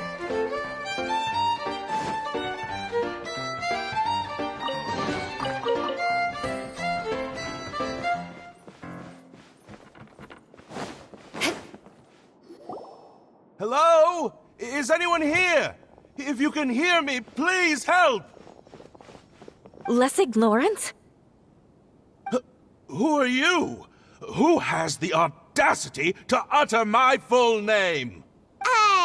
You sure don't look like you're in any condition to be talking like that. Yep. He's a member of the Lawrence clan, all right. Even though he's hanging on by a thread, he still insists on clinging to meaningless etiquette. You. What are you doing here? Huh. Have you come here to mock me, Eula? If you would just think for a moment, it should be pretty obvious why we are here. Yet, now you're intentionally trying to provoke me? Of course, you don't have to accept my help. After all, aristocrats are naturally superior and need no help from others. Yes, thanks for the reminder. I don't need help from the likes of you. I don't think he really means it, Eula. His tone was harsh, but he keeps glancing at you from the corner of his eyes. It's my opinion as the healer that he needs help. Okay. He's been trapped for so long that it seems he's forgotten how to hold a decent conversation. How ridiculous. Let's go. We'll leave the stage to this person who'd rather save face than save his own life. Hey, no, wait! Halt! You cannot just leave me here. We're both of the Lawrence bloodline, after all. Helping me when necessary certainly won't tarnish your prestige. If anything, my embarrassing predicament will be overshadowed by your virtuous deed. We must uphold the prestige and dignity of the family. This is the best reason you could come up with? You think tacking on the word family will be enough to talk me into helping you? You should be ashamed for your careless actions. It's because of you that we all had to come here.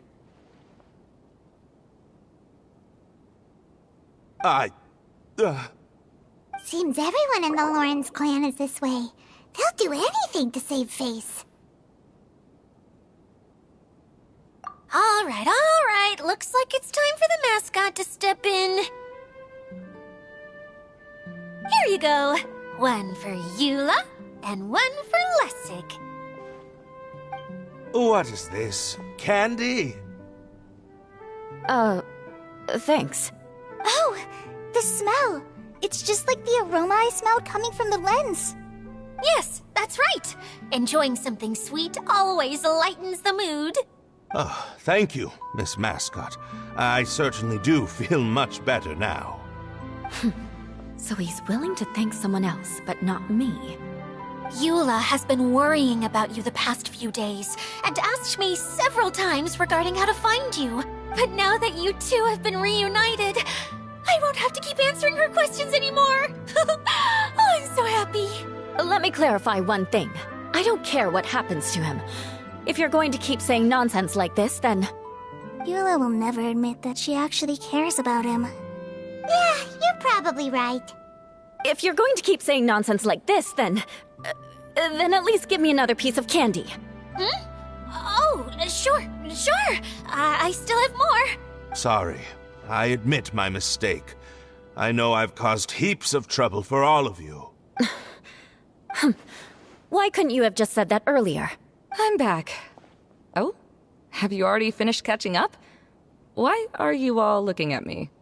Oh, nothing. Don't mind us. All right, then let's clean things up here and keep working our way toward getting the crystal light fixed. There's no need to push yourself in your condition, Lessig.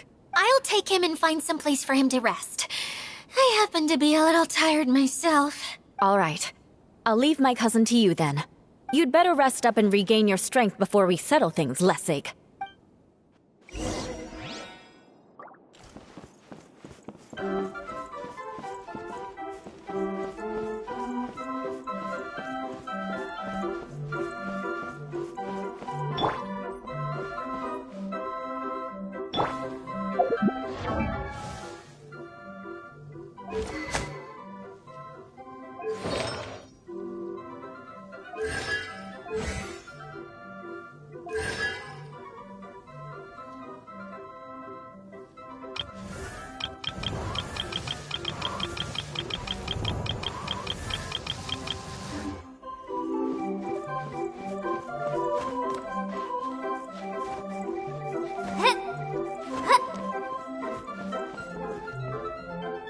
Now, let's see if there's any way to keep raising the platform higher. We probably will need to find a mechanism that's like a lamp.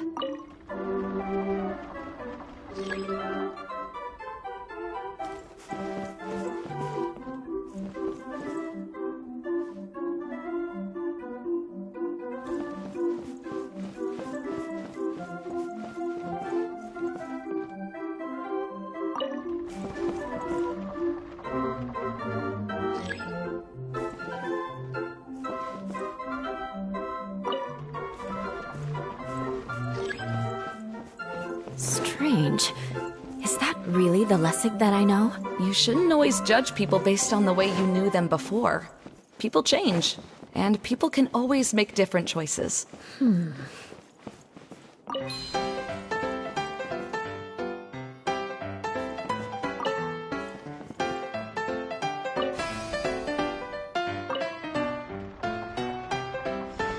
look! There's a water droplet over there!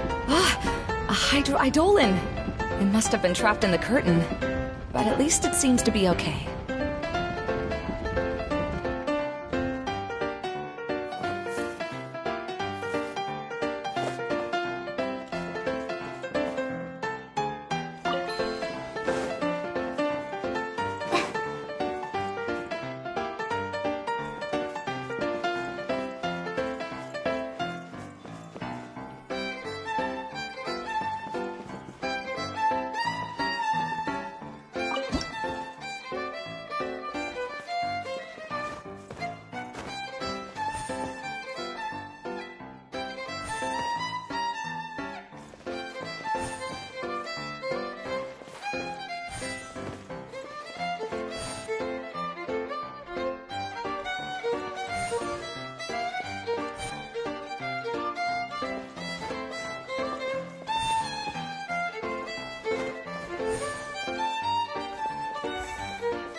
It is a magical tent, after all. The inside is much larger than it appears from the outside.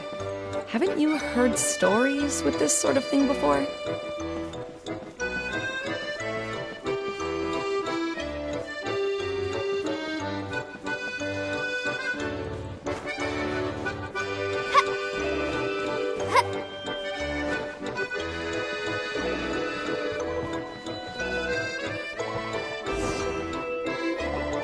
Oh, another path has appeared! This should be the last level! Yes, don't worry. We're almost to the top of the tent. The last thing we need to do is raise the crystal light to the very top of the tent. After the stage collapsed, I realized that having it raised only halfway makes it look a lot like the stage at the Grand Bazaar. Have any of you visited the Grand Bazaar before? No, I haven't. I have. I've gone there a few times with Master Tainari. The place is bustling with all kinds of vendors. And if you're lucky, you can see Nilu perform her dance. Oh, a dance from Sumeru? I'd like to see that myself. If only it were on the way back, then we could stop there.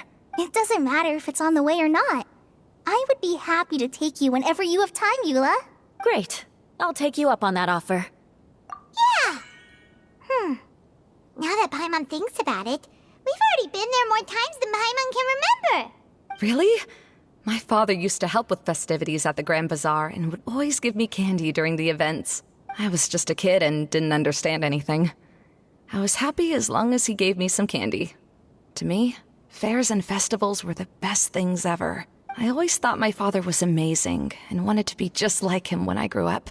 But aren't you a scholar in the academia, Maimuna? As far as I know, scholars seldom could spend time doing anything but research. I doubt you could have time to assist your father in preparing festivities. Yeah, seems you read me like a book. When I had the choice between becoming who I wanted to be and who my parents wanted me to be, I ended up choosing the latter. But I was never happy about it. Huh. That's almost the exact opposite of Eula's situation. You must have already realized that. Why else would you set up all the booths here and make this place like a fairgrounds? Yes, but I'm still not as happy as I imagined I would be. I realized that attending a fair and running a fair are two completely different things. The main reason my childhood was so fun and carefree is because my family worked hard. But my father knew how difficult and tiring running a fair could be, so he wanted to push me towards academics. But in the end, I didn't do well in either. I gave up on myself and resorted to investigating ley lines in the desert. Some things happened, and then I accidentally ended up here. I finally had a chance to make my wish of running a fair come true. But after seeing everything come crashing down, I feel like I've lost the strength to go on. It's not as bad as you make it out to be, Maimuna. No need to feel so down. You have the courage to change, and you've been actively guiding us on this journey. Someone who's given up on themselves could never do these things. Oh, Kale. I understand my situation better than anyone. You don't need to try to comfort me. It's not that I'm trying to comfort you. It's just that people sometimes don't realize that their actions speak louder than words. Believe me, this is something that I learned from my time together with Eula. Oh? What are you trying to say? Oh, nothing. Now, let's get that crystal light fixed. All right.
colored pieces of the bolt have melted. Yes, the lens is made of materials that are easily melted by light. Is it me, or do I smell something sweet here?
If we're going to raise the crystal light, then we need to open the top of the tent.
To wonder what was taking you so long.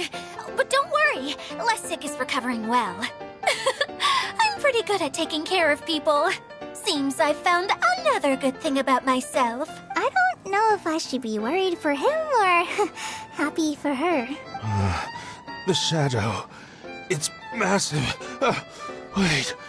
Shadow just now. It's... Seems he still might need a little more time to recover.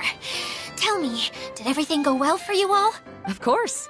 With a team like the Traveler, Paimon, Kale, and Eula, they're at least 40 times more reliable than you ever were.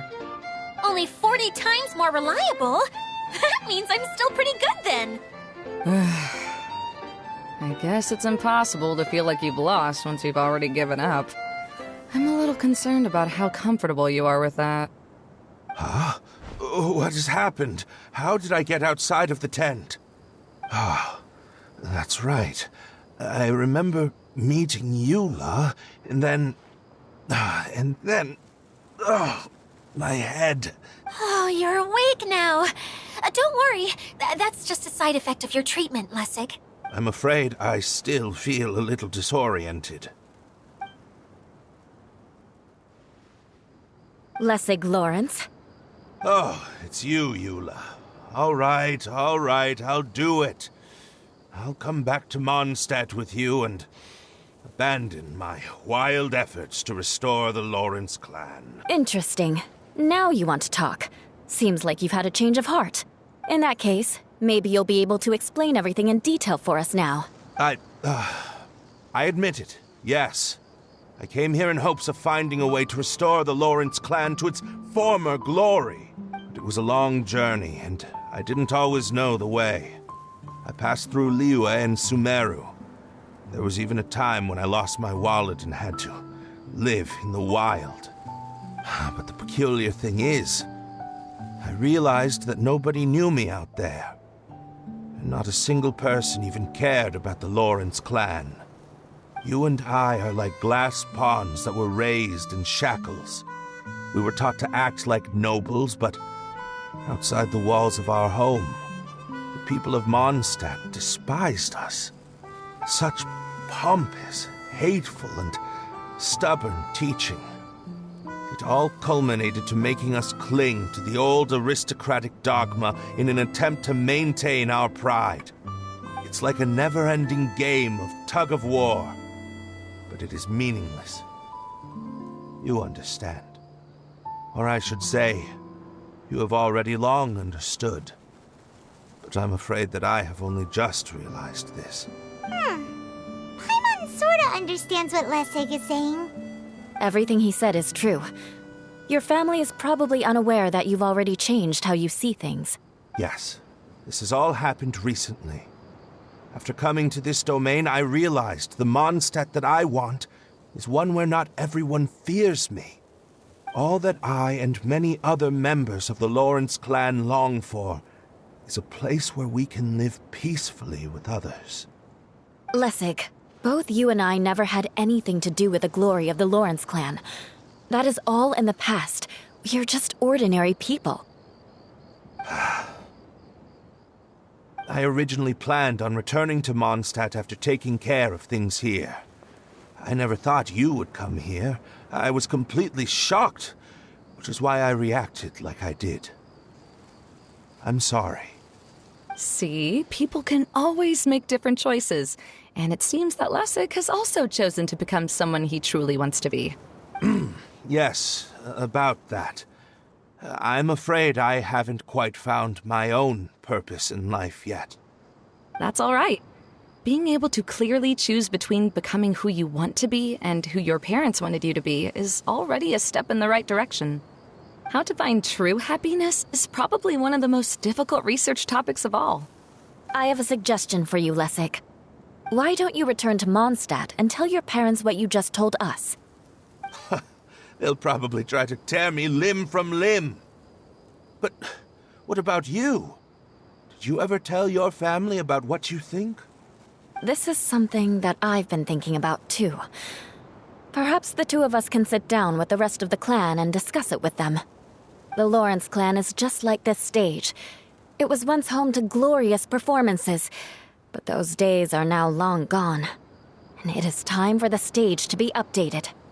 She's so solid and tough, but also clear and open, like an ice cube. Is that why she's able to dance anytime and anywhere she wishes? Are you all done talking now? Yes, I think so. By the way, that is for you. Please take it. I found it on Lessig earlier. Oh, it's one of the missing components! Wait, so you had it all this time? Why didn't you give it to me earlier? Well, you didn't ask. All right, I admit it. I forgot about it. Okay, we'll let the Traveler hold on to it for now. Wait, this looks like... It looks pretty familiar. Have I seen one of these before? Ah, right! I also bought a similar box at the last festival. Yes, people often use this kind of box for candy at festivals. This was one of the materials originally used to create the tent. But now that the tent has been repaired, we no longer need it. Eating the candy from the box as an adult will never be as delicious as it was when you were a kid. But if you really think about it, there are way more things you can eat as an adult.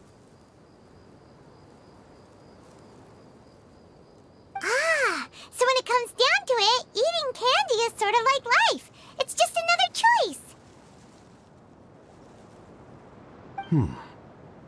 So, as of now, we've already collected 3 of the missing components. Only 1 more to go.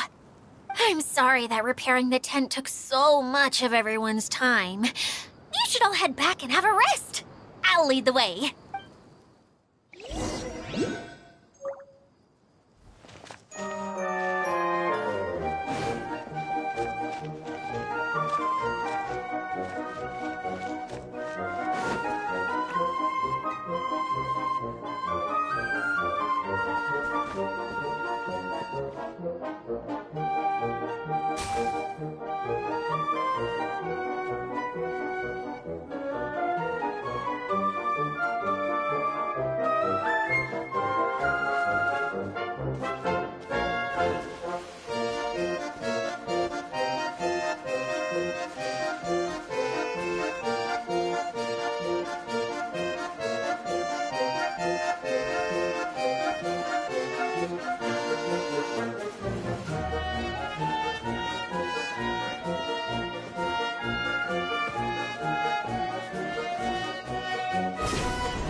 Is this an answer from this world?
Hey, Kokomi!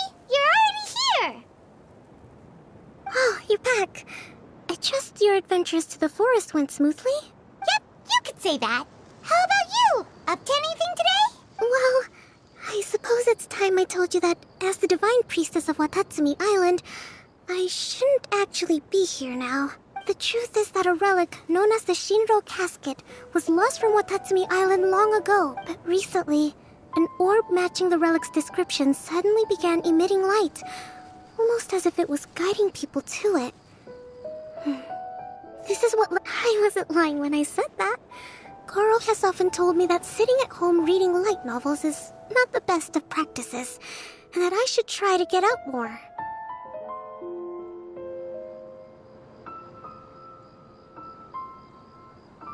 As I made my way from Watatsumi Island to Sumeru, I enjoyed a variety of breathtaking sights. It really is a beautiful nation. I even stayed in the rainforest for several days.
I was surprised to find that the relic had ended up in the desert. I knew it was somewhere here, but I still couldn't pinpoint the exact location. Though I feel that Idea was not intentionally trying to hide anything from us, this domain does have plenty of secrets. I'm sure you've sensed that too.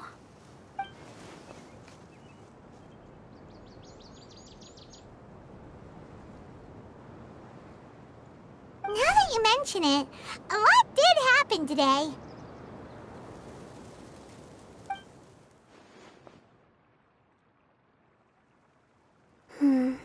I see. When you found Lessig, did you also happen to find any clues related to this domain? I'm afraid that he was caught up in his thoughts and didn't pay attention to his surroundings. Actually, before the world was flipped upside down, this domain didn't look anything like this. Hey, everyone! Oh, I hope we're not interrupting your conversation. It's alright. You two did a lot today. Care to join me for a cup of tea? Sure! That would be perfect! Eula and I just made some snacks. Turns out Idea has a cooking stove and oven. Seriously, why didn't she mention it earlier? Oh! So did you make us some moon pies? No, I made something called storm crust pie. You should try one, Traveler. And I made some pita pockets. You could try some, Kokomi. It should taste great with tea. Sorry. I should call you General. Oh, I would be happy to try some. By the way, Eula, how's your cousin doing now? Oh, him. You would never guess, but he's busy over by the oven now.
I can't.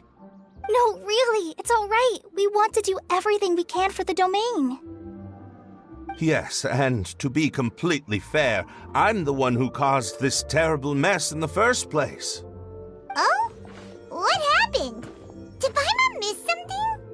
Hello, you two. Lessig was just telling us what happened. Perhaps you should allow me to explain. I'm afraid it was I who caused all this trouble in the domain. Yes, it was Lessig. To be precise, I saw a most exquisite water orb at the entrance of the domain. It reminded me of an astrolabe my grandfather gave me when I was 7 years old. I was curious if it could rotate, so I reached out and touched it. Little did I know that it was the core of this entire domain. What I mean to say is, I knew something was wrong as soon as the whole place started flipping. It's not just your fault. I failed in my responsibilities as the caretaker here. Oh, I knew I should have put the core somewhere more secure. Oh, you mean the big ball of water at the entrance? Yes, that's the one. Anyway, after giving it some thought, Lessig has offered to perform some more repairs and maintenance to help support the domain. But we were concerned he wouldn't be able to handle it all alone, so Eula and I will also stay here to lend him a hand. But don't be mistaken. I'm not doing this out of the kindness of my heart like Kale. My job is purely to monitor and ensure that Lessig doesn't cause any more trouble here. Oh, sure. I don't think anyone's buying that anymore, Eula. Though I do remember that Amber mentioned we should just nod and agree when you act like this.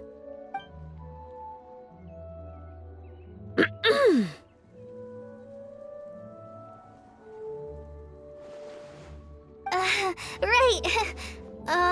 You better not slack off today, Lessig. No, I'll get right to work. Either way, Lessig is going to be in charge of making lunch for everyone today. Yes, I'll do my best. No need to worry. What was that? No, I mean, thanks everyone for giving me a chance to redeem myself. I can already feel new strength kindled inside me. Ha ha ha. No, maybe that's just the heat of the oven. Very good. But you should conserve your strength. Many parts of the domain are still in disrepair, so we have a lot to investigate. Seems Adia has a little more pep in her step after finding others to help do the work. Now that you three are situated, we can focus on what the rest of us will be doing today. I'll go gather the others. We should get ready to leave as soon as possible. And there she goes. At least she seems to be happy. Maybe this is how it feels to be in charge.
No. We're going to retrieve the last missing component. My working theory is that the director listed on the sign has it.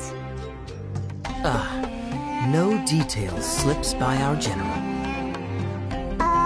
What's a director? A director is a kind of job. The one we're looking for is named Zosimos. Zosimos is responsible for managing everything that happens on the stage, similar to how Idea is responsible for managing the whole realm. Wow! Sounds like Miss Idea must be way busier! You'd think so, wouldn't you? Care to comment on that at all, Idea? Maybe someone else can explain. I'm just enjoying taking it easy, as usual.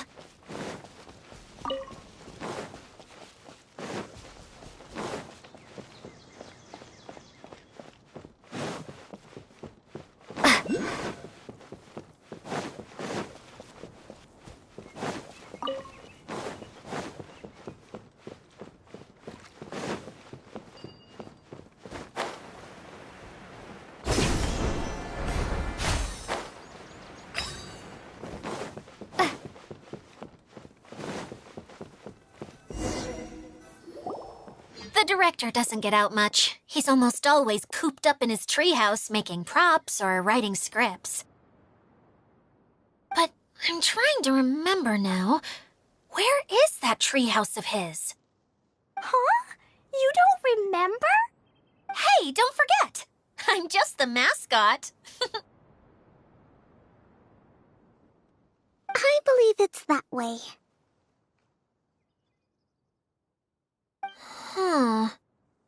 Though he might prefer to be alone, given he often has to move stage props, I suspect that he lives near the theater.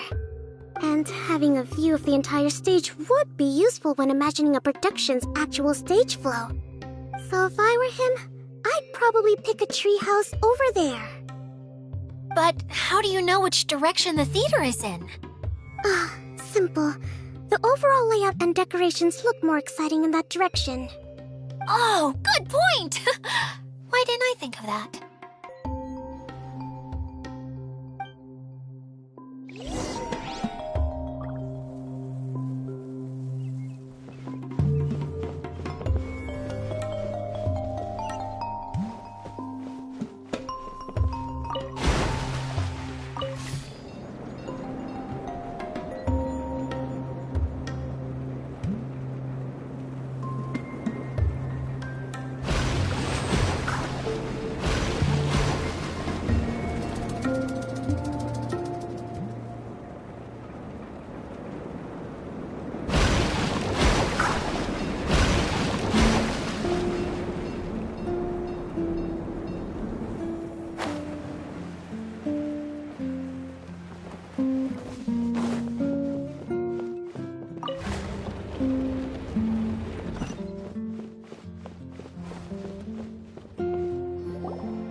Where did that blasted automation mechanism go?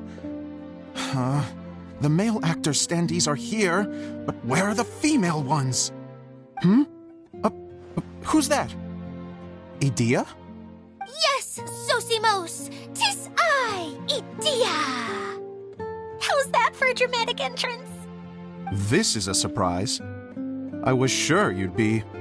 Curled up in a fetal position, crying to yourself? Wow, what a fascinating little creature. Did you just read my mind? The name's Paimon? And no, Paimon's no mind reader. Just call it an educated guess. It seems everyone shares a similar opinion about you, Idea. I knew from the start that a managerial role wasn't for me. But I found my true calling now. As a mascot! Mascot? Is that a new role? I don't remember casting you for that. Okay, enough about me. I'm just here to introduce you to some new friends of mine.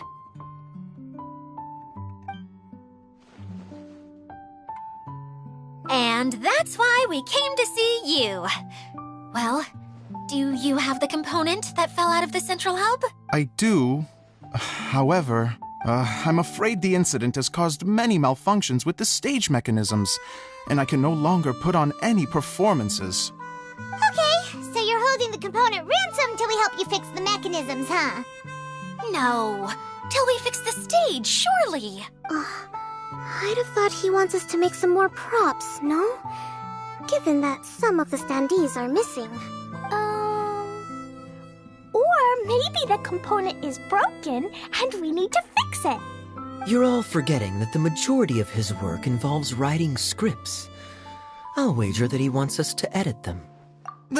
What has gotten into you all?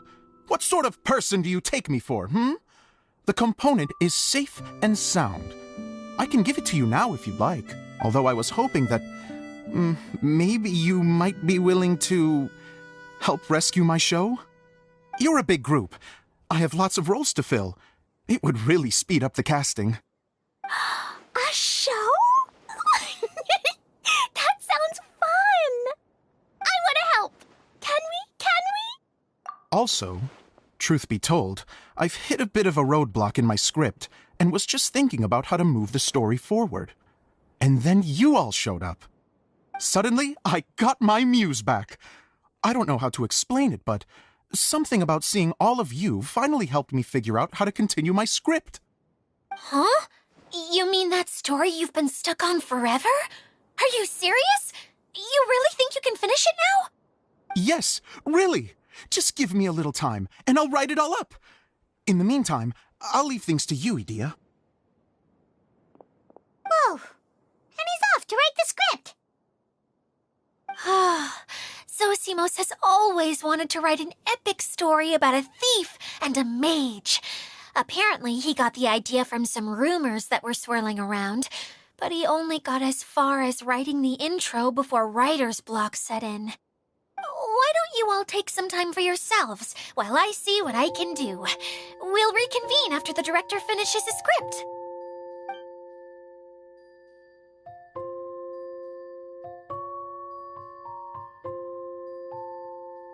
A director, my friends, is a storyteller.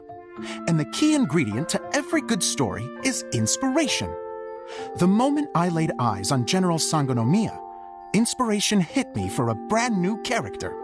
The heroine was the missing piece of the puzzle. The rest of the story flowed naturally from there, and now it's finished. So please, take a look through your scripts, and we will tell this story together.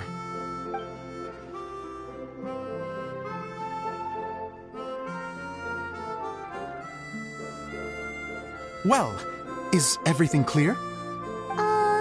Director Zosimos, how do you pronounce this word? Let me see. That's sojourn. It means to stay for a while. This is a very cute moment, so let's make sure that comes through in the performance. Oh, wait! There's another word I don't know here. It's okay, Klee. We can go through your lines together a few more times after this meeting's over.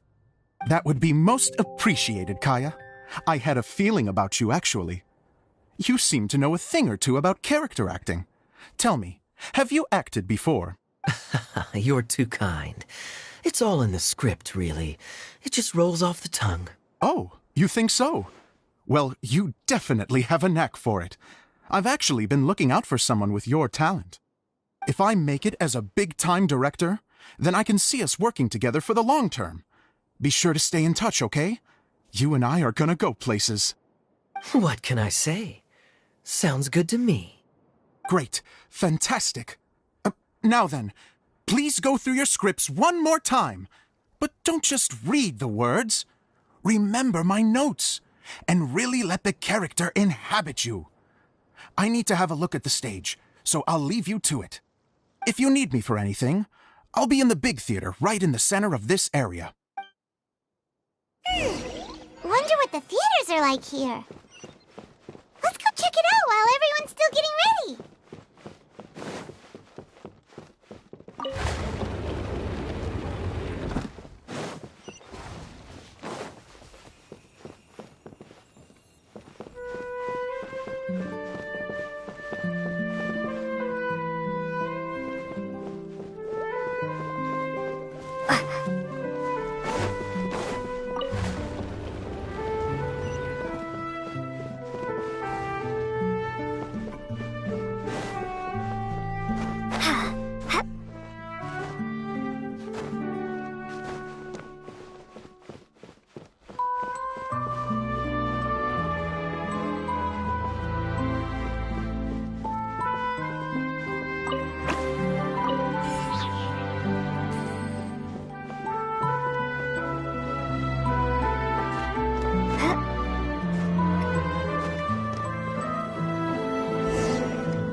I'll keep this close.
Where did it go? I put it right here. Hey, Zosimos! What you up to? Oh, it's you two. Please, come here. Feast your eyes on this stage. I designed it myself. So, directors have to design the stage too? Oh, I'm no ordinary director. I take a more holistic approach. Directing, script writing, stage design, I do it all. Sounds like a lot of work. Adia wouldn't be able to handle that kind of job. Adia has her work cut out for her too, you know. She's my one and only member of the audience, though she often criticizes my shows. Well, she just says what she thinks. You don't know how to write, or this is getting ridiculous. I think it's because I use preprints in a way that she feels goes against what they're intended for. But even though she's my harshest critic, she's also been my biggest supporter in a lot of ways. I guess you could say she's like my agent. I'm very grateful to her. I've always dreamed of being a director, but I've never had the chance until I came here. So, what did you do before you came here? Like I said, I dreamed. From a young age, every time I came home after a show, I'd go over the story again and again in my mind. Growing up, my biggest aspiration was to be a director. Unfortunately, I couldn't offer much beyond my practical skills, so I ended up spending most of my time as a prop designer and doing a bit of set design on the side. Don't get me wrong, I do love building the set, but nothing satisfies me more than putting on my very own show. No wonder you only wrote director on the sign. Exactly. You're not doing a great job of convincing me that you're not a mind reader. By the way, could I ask you for your help with something? I'm having trouble finding the master script, and I'll need it shortly. The one you only just finished writing? You lost it already? Yeah. After I handed everyone their copies, I held on to my master copy while I was checking on everything around the theater. I must have dropped it somewhere. If it's not here, then it might be in the attic. These are the only two places I've been since I finished writing it. But, I still have some things to do to get the stage ready. Would you two mind having a look for me? No problem. We'll find it. The thicket board's mechanism should be functioning.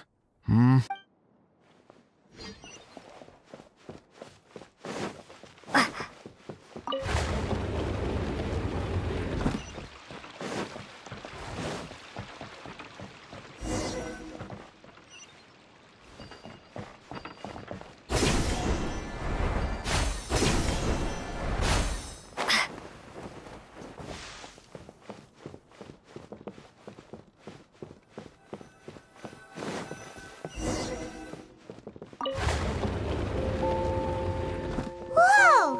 Look at all these books! Now, where's the master script?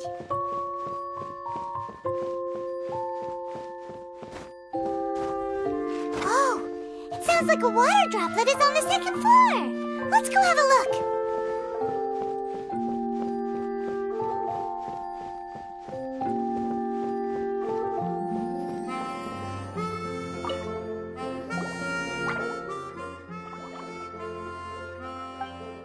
Wow, this is a lot of scripts.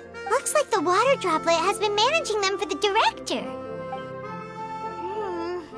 Most of them look like works in progress. Then it should be the one that's finished. Okay, let's look for the thickest one and then check the ending. This is the only script that fits the bill. Plus, it looks pretty new. This must be the master script. Let's go give it to Director Zosimos. Zosimos, we got your script! Thank you. That's a huge help. I'm running out of time here. There's no way I'll be able to fix everything up perfectly. We may just have to wing it. Anyway, the stage is secondary. The performance is what really matters. Things can always go wrong on stage, but as long as the show goes on, it should be fine. You don't sound very confident in what you're saying. It's true. I realize now that a show is the art of the unknown. Even if you have the same actors performing on the same stage, the performance will be slightly different every time. Those subtle differences are what make each performance special. Okay. One last request. Traveler, you can enter the preprints, yes? The truth is that my sets are composed entirely of preprints. First, I use materials to make the objects. Then I take those objects and turn them into the preprint. Now, of course, preprints are really meant for making objects to furnish the domain. So using objects to create preprints is, strictly speaking, the reverse of what this is intended for. But Edea said that if this is what I really want to do, she's not going to stand in my way. So that's what you meant earlier. Okay, well, what do you need us to do? I'd like the Traveler to go into the preprint set and help move props around during the performance. The reason is, Oh, Paimon gets it now.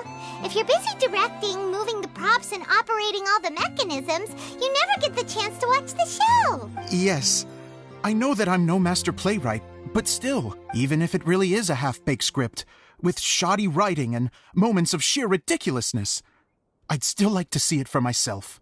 Just once. Hard to turn a guy down after a speech like that. Thank you. Genuinely, I'm so grateful.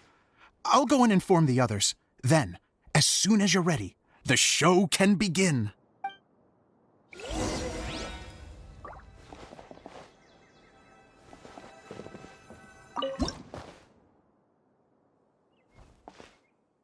Long, long ago, there was a great thief. He lived in a land where the light did not shine, where all suffered in the darkness. People call me... Sorry, Kaya. Directly into the microphone, please. Otherwise your voice'll, you know. Okay. They call me the Dagger Bandit, but no one sees that I rob the rich and give to the poor. Here in the dark, evildoers run rampant in the shadows, while the good, honest folk stumble blindly on, just trying to find a way through.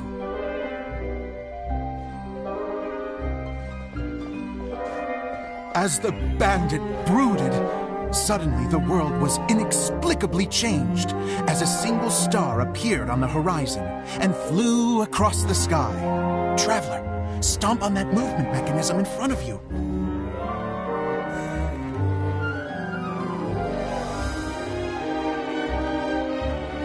Light. A brief flash, yet enough to illuminate the world. If I can find the source of that light, I can shine it into the darkness, and the people will suffer in blindness no longer.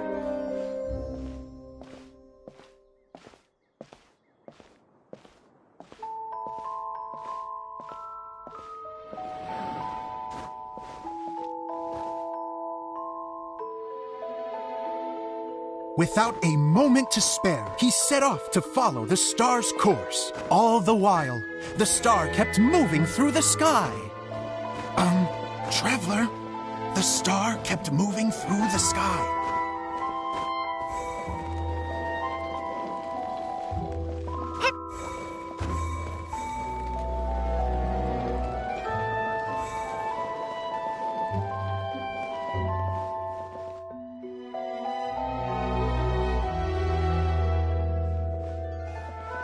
Looks like I have to go through the desert. This could get dangerous. If everything he'd heard was to be believed, the desert ahead was a no-man's land filled with horrors. Worse still, the star had landed in the most difficult-to-reach location, surrounded by sheer cliffs, but he was determined to press onward. I've come this far, and I'm not about to turn back now.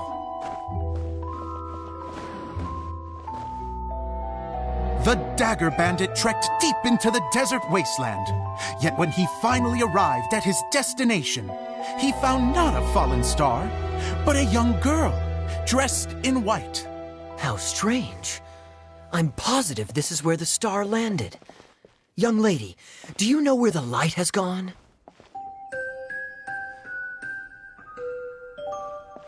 The girl replied, Traveler from afar, the light you seek is only a bottled flame. But the flame has now died, and its light is long gone. Bottled flame? Yes, it was a gift from another. And so, the girl began to tell the story of how the bottle came into her possession. The girl hailed from a kingdom that sat atop the waterfalls. But when the reigning dynasty fell and a new one seized power, she and her people fled for their lives. A thick fog began to fill the air as she made her way through the forest, and dense thickets tried to block her path. There is a mechanism down there that you can press to retract the thicket board below the stage.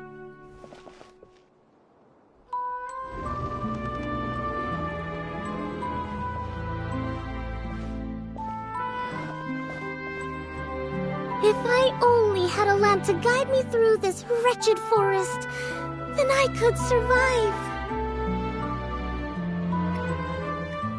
With scratches covering her arms and legs, the girl pressed through the pain and made her way forward. The road ahead was arduous, but she was determined to press onward. I've come this far, and I'm not about to turn back now.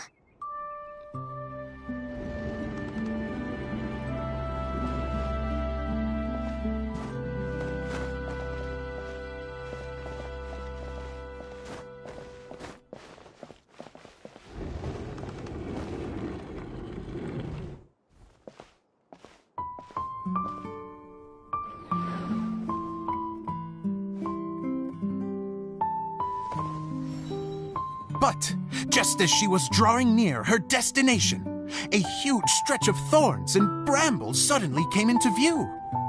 Despair set in and began to weigh on her heart. If only someone could help me, I would give anything in return. The girl's heartfelt wish in her moment of desperation did not go unheard. Wait! There's no mechanism for the final thicket! I must have forgotten to check those boards.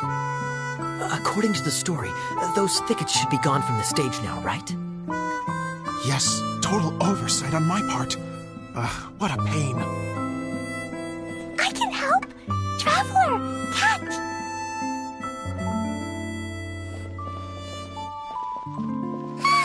It's a Jumpy Dumpty!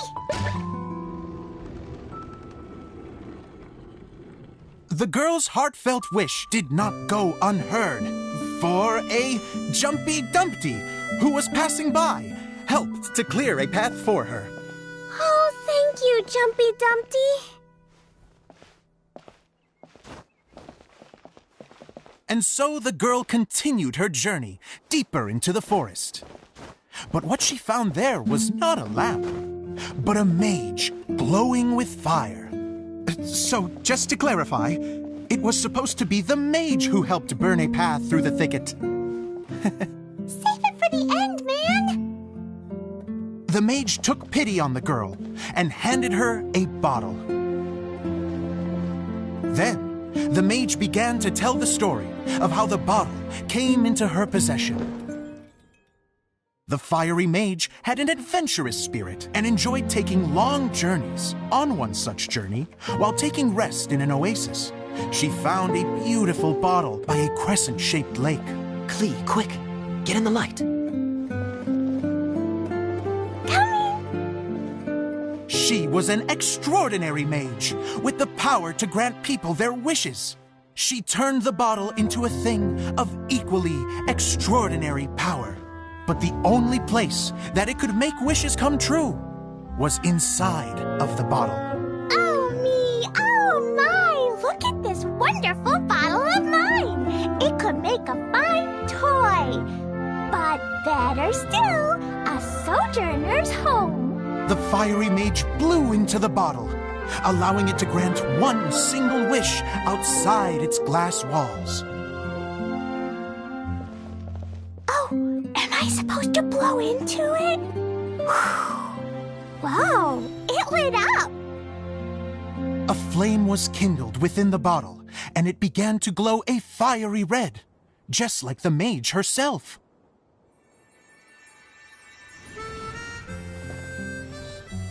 After the mage finished telling her story, she disappeared, leaving only the bottle behind.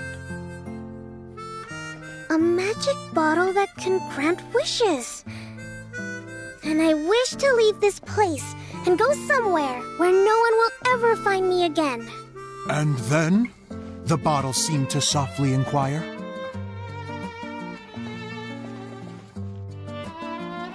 I don't know.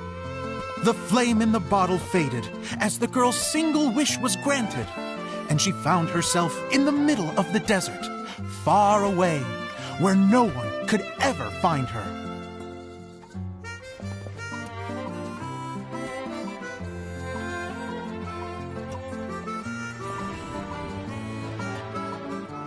When the dagger bandit listened to her story, he sighed in disappointment that the flame with the power to grant wishes outside of the bottle had already died. But this doesn't make sense. If it truly granted my wish, then nobody should have been able to find me here. Maybe they shouldn't. The desert is difficult and dangerous to navigate, but I was determined to make it, no matter what. Then take this bottle with you for your trouble. It may be able to grant you your wish, though sadly, only within the confines of the bottle itself. All I wish for is light. Honoring the bandit's request, the girl wished for light inside the bottle, and sure enough, it lit up. They found that while the light was only generated within, it could nonetheless shine through the glass and reach anywhere in the outside world.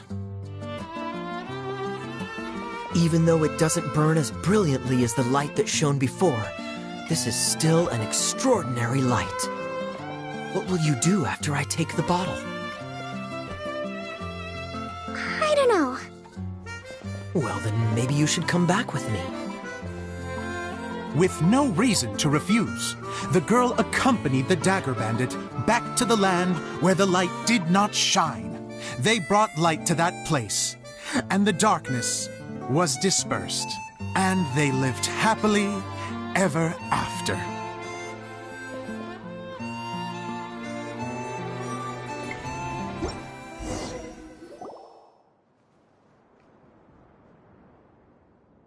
And we're done!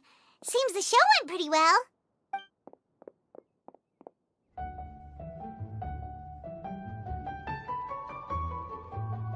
Miss Honorary Knight! Didn't I do great? I felt like I really was the fiery mage! Wow, great costume, Klee! As soon as Paimon saw your shadow, she thought straight away, what a cute hat! Klee loves it! Thanks, Mr. Zosimos!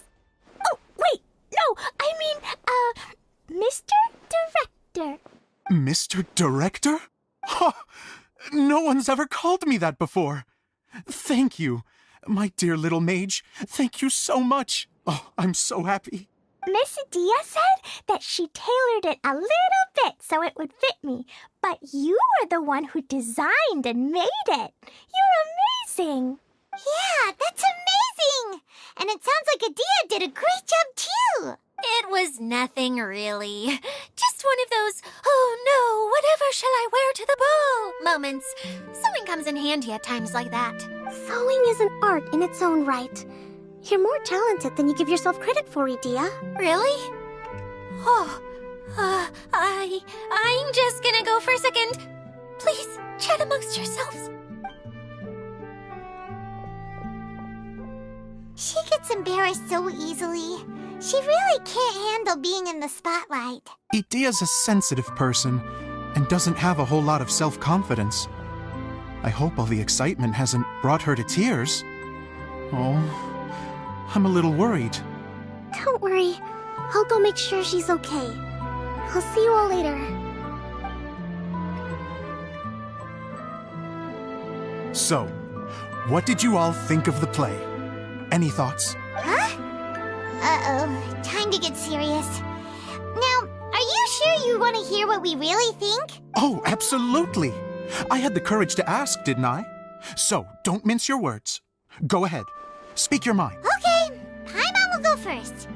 So, the dialogue at the beginning was pretty good, but it ran out of steam as the story went on. Paimon could tell that you ran out of inspiration somewhere along the way. The characters were honestly a little bit ridiculous. Paimon didn't get what you were trying to do. The moment anyone started to show any kind of substance, suddenly the scene was over. Yes, all very good points, Paimon. I would add that in its attempt to pay tribute to the series 1,000 Nights, all semblance of a coherent was sacrificed. Plus, I do have to penalize you for the issues with the props. Miss Adia, what are you doing back here? Oh, you know, I return like the tide when people start discussing something important. Huh. Especially when it has to do with criticizing my show. Mm-hmm. But there was one thing I liked about it. Just one, mind you. The story had a good ending. You think so? I thought I was letting him off lightly. Idia, could I borrow you for a moment? Oh, sure. Excuse me for a moment. Back to you, Paimon. Keep up the good criticism. Okay, in that case, Paimon did have one other complaint. Let's hear it. Taking criticism on the chin is all part of being a director. The ending was all wrong. The girl's motives were clear and simple the whole way through. It was kind of jarring when all she had to say was, I don't know. And doesn't anyone else find it weird how her whole community was on the run, but she was only looking out for herself the whole time? I'm fine. I'm not going to improve without feedback. I also learned a lot this time with the chance to be off stage. To be honest, it was a dream come true. What a great attitude. You don't seem upset at all by our comments. I wouldn't say I'm completely unaffected, but you're only speaking the truth. They're all very valid points. Still, now that Paimon thinks about it, you did finish the script in a bit of a rush. Maybe we were being a little too hard on you. That's perfectly fine. Nothing is as important to me as my work on the stage. We all use our imaginations when we're kids, right? I used to play with dolls and my own cardboard cutouts by the light of an oil lamp. The shadows would come to life, and fast forward to now, and in many ways, I'm still that same little kid, lying on his bed, making sound effects. And I get the same joy from running a show now as I did in my little bedroom theater. Of course, a director can accomplish nothing without a cast and crew. So on that note... Hey, don't mention it! We had a blast! Okay, here, take this. Your component, as promised. It's the bottle from the show! The one that lit up when I blew into... That's right. Can you guess the secret behind why it lights up? Oh, maybe there's an invisible fairy inside that opens its eyes when you blow into it. Bingo! You guessed it. That should do the trick. Oh, wait, this needs tightening up a little.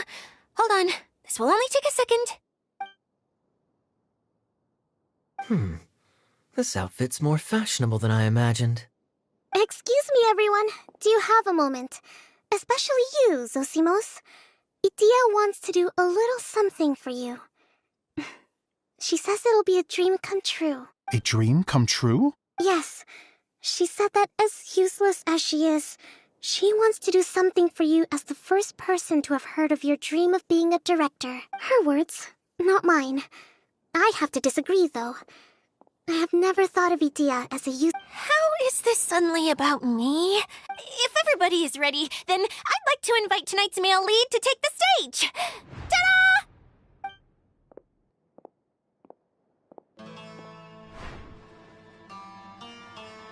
Wow! Cool! Kaya's turned into the real Dagger Bandit! How is me changing outfits supposed to make the director's day? It's just a prototype costume. Is he that easy to please? Don't be silly. If I know our director, nothing will make him happier than to see his ideas brought to life by the right actor. Well, then I'm happy to oblige. Who am I to argue with the star of the show? Zosimos drew up countless designs and made a few prototypes before landing on this one. It just needed some tailoring to fit properly, so I made a few stitches here and there. Oh, it's perfect. Idia, I'm so touched. Thank you all. You've made me happier than I ever thought I could be.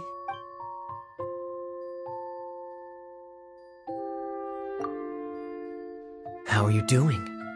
Recovered? Oh, I'm good. Oh, please, don't mention it.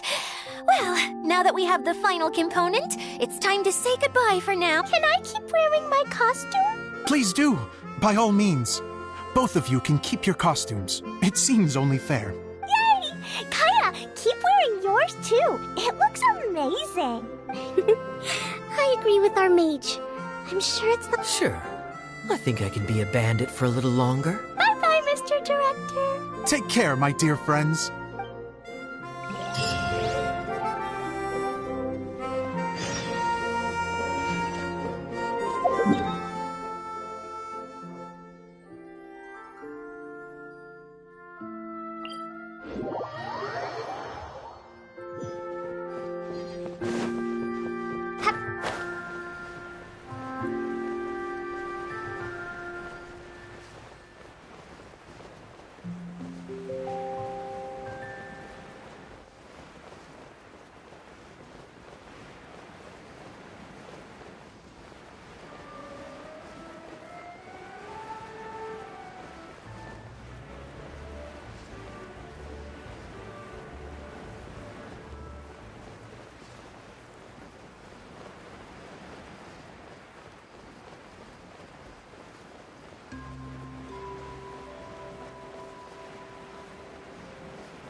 Yes. Idia had the water droplet send us a message just as the show was coming to an end. So How is Lessig doing? He finished all the maintenance work, but it took a lot out of him. He's now fast asleep in his room. Oh, I feel a little guilty. consider it his atonement. It's only fair that he had to do something constructive before being able to sleep soundly. Seriously, don't waste your concern on him. If you say so. Okay, without further ado, let's go and fix the domain. Isn't this where we first met Water Droplet? Correct. The core of the Valerian Mirage is the largest streaming projector of all, and this domain is one gigantic preprint. Whoa, so everything we've seen is created by this? That's incredible. So, to fix it, same process as usual, right? Exactly. It's hard to forget after doing it so many times now. Let's get going. This is the final step. Yay! Suddenly Paimon's really excited. The hub consists of these components. All you need to do is place them onto the foundation in the right shape. The right shape? But we've never seen what it looks like. Oh, don't worry about it. Close enough will do. As long as it can spin, it'll be fine. Should be fine. I think. Sometimes you have no standards whatsoever. Something that spins. Would a water wheel count? I guess it'll be time for us to leave once this is fixed. Wait, this is Zosimos' bottle lamp. Try sticking it in somewhere where there's a gap. And maybe on the right. What's making that shadow? Is it the rope? I feel like the rope should go from one part to another to connect them together. It's like doing a jigsaw puzzle.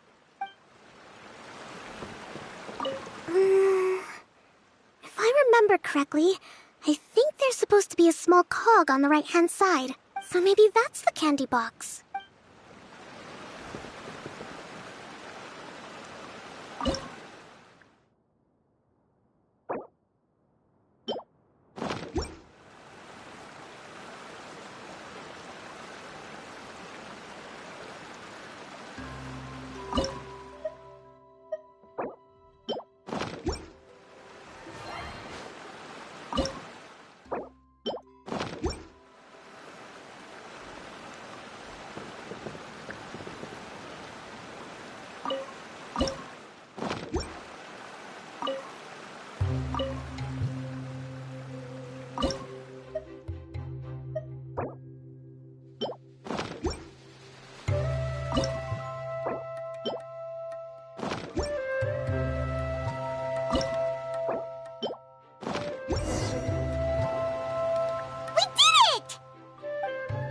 But why isn't it turning? The components are back in the core, and the hub is restored to its proper shape again. That's all we needed to do. Like any wound, it just needs time to heal. It'll probably just start turning again one day in the middle of the night when... Really? I thought that with your special abilities, you could get it turning again right away. What? Huh? All of us are dying to see it. Not just how the domain looks when it's fixed, but also Idea. In her element. I want to see Adia using her magic powers too! I bet they're super awesome! What are you guys talking about? And how is Clean on this but Paimon isn't? They're referring to our mascot's true form. As I've said all along, there's much more to Idea than she gives herself credit for. She has a very special power. Though, I think some of us have sensed that already. Did you notice right away, General? I only found out when I was chatting with Eula. So our general was the first to notice. It seems like she's more perceptive than she lets on. I'd say the same about you, Kaya. What the... All of you? No? I mean, I wasn't trying to hide anything from you, I promise. It's just... For people who stumble upon this place by accident, I think my current form is more approachable than my true one. I don't want people to get scared when they see me. What? What is it? And whatever it is, how the heck does everyone know about it? Well, for one thing, I sensed elemental energy in the residents here, but none of them have visions. Then my mind started to wander as I was reading a storybook, and suddenly, I had a thought. Since hydroidolins can change into any form, why not human form? You hit the nail on the head. All right. In that case, please allow me to introduce myself once more. I am an Oceanid who was exiled here when the former Hydro Archon passed away. My name is Adia. Wow, Adia! You're so pretty! Now that I'm in my true form, I suddenly feel a little embarrassed talking to you all. You look stunning. You should be flaunting this look at every opportunity. Oh, come on. I'm too shy. Wait, so does this mean that all the people we met in here are actually... I'm guessing that the human counterparts to these hydro alter egos are long gone. That's right. When they wanted to leave, I took them to the edge of the desert. The components are, in fact, gifts that they gave to me before they left. But I'm always curious about what brings people here. So I used the streaming projector to bring their wishes to life. The power to grant wishes, but only within the confines of the bottle. Exactly. It's a truly extraordinary light. I've just realized something. When the components fell from the core, it appeared as if they had returned to their respective owners. But actually, it was after the components landed where they did that their owners and the things associated with them arose. So now that the components have been retrieved, does that mean that all those things are gone? Don't worry, they'll be quite safe. As long as I remember them, they'll never disappear. However much we might criticize each other or get into scuffles, in this... I had so much fun in the choo-choo cart and hanging out with Mr. Director. I'll never forget them either. Me neither. I'll always remember my adventures in this fantasy land. Very good. But it's probably time I set this wheel in motion. This one's all yours, Adia, our magical mascot. Please work!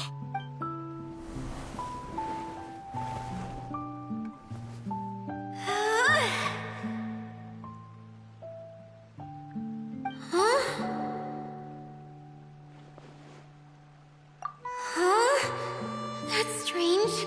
Nothing happened. Has it lost some power because of the incident? Oh, crumbs. Not now. Not right off the back of everyone putting me on a pedestal. Someone get me a bottle. I'm hiding myself away. See you in 100 years. You're already in a bottle. What now? This was the only way. Now I'll never be able to show you how the Valurian Mirage is supposed to look. Hold on. I have an idea. Yes, General Sangonomiya? I'm all ears.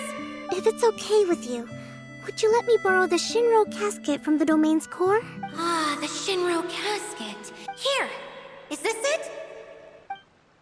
Wow! A huge shell! It's the relic that Kokomi mentioned earlier! It was once a ritual vessel used for making offerings in the Moon Shrine. It's made from the remains of a yokai called the Shinkiro, and it can listen to the wishes of those who come to pray to build up Shinki, which gives it its power. Several centuries ago, the relic was lost when the last prefect of Yashiori died in battle. Its final resting place, the pearl that goes with it should be able to sense the casket's location. But when, unbeknownst to anyone at the time, the casket disappeared inside the core of the Valurian Mirage. Huh? How come? Well, imagine it was a sound instead of light. If the room is too big, you can't hear anything from outside the... Oh, I get it now. The shell must have been having too much fun when... I understand now, too. The core has been wearing out recently. To get back to the story, without the offerings at the shrine, this vessel quickly loses its power. Yet countless people who have visited this domain brought their wishes with them and left a small piece of themselves behind along with their gift. Wow! I never knew this thing was so powerful. It is. Powerful enough to help you. But what do I do with it? It's simple. We just need to, for example... My name is Sangonomiya Kokomi, the divine priestess of Watatsumi Island, and my wish is to use my critical thinking and strategic planning skills to bring a little more joy into... Tia, what do you wish for? Me? My wish is that all those who have sojourned to the Valurian Mirage in the past will achieve what they truly wish for.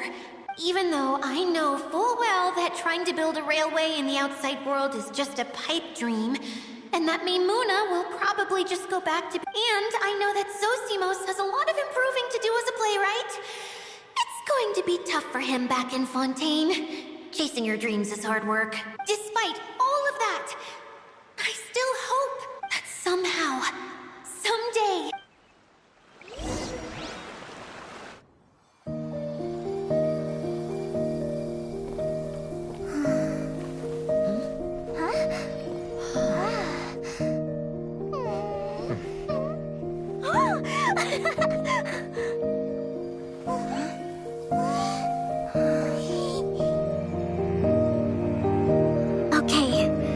combined power of our hopes and dreams is at your disposal.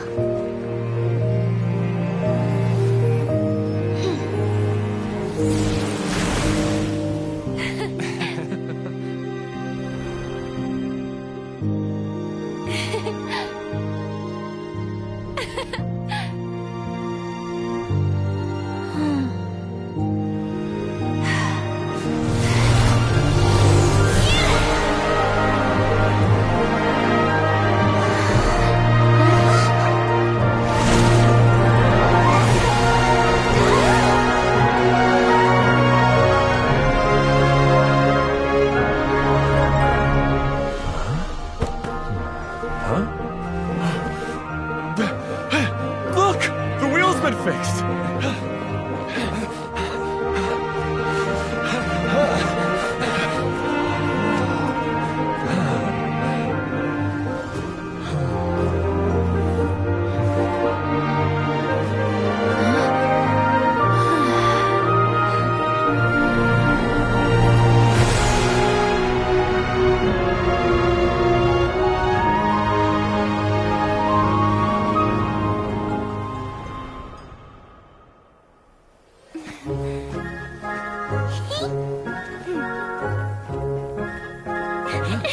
Come on, hurry!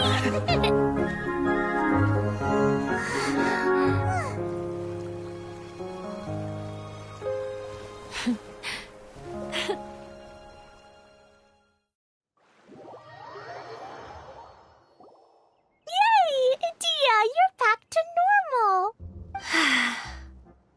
Everyone's praise and curious questions went to my head. I said so many things I'm so ashamed of, and Please don't say that.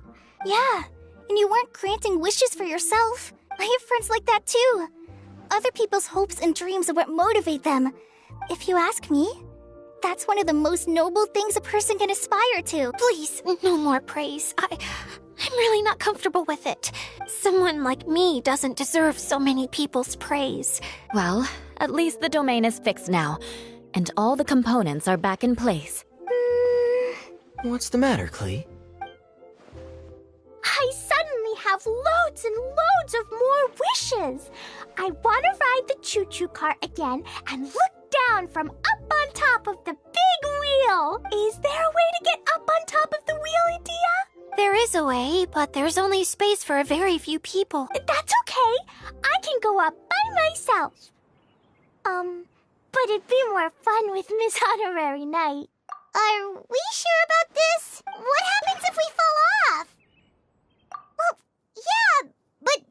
Don't worry, I'll be there to make sure no one falls off.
Is this an answer from this world?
You need to bring Kaya and the others up here. Sure thing.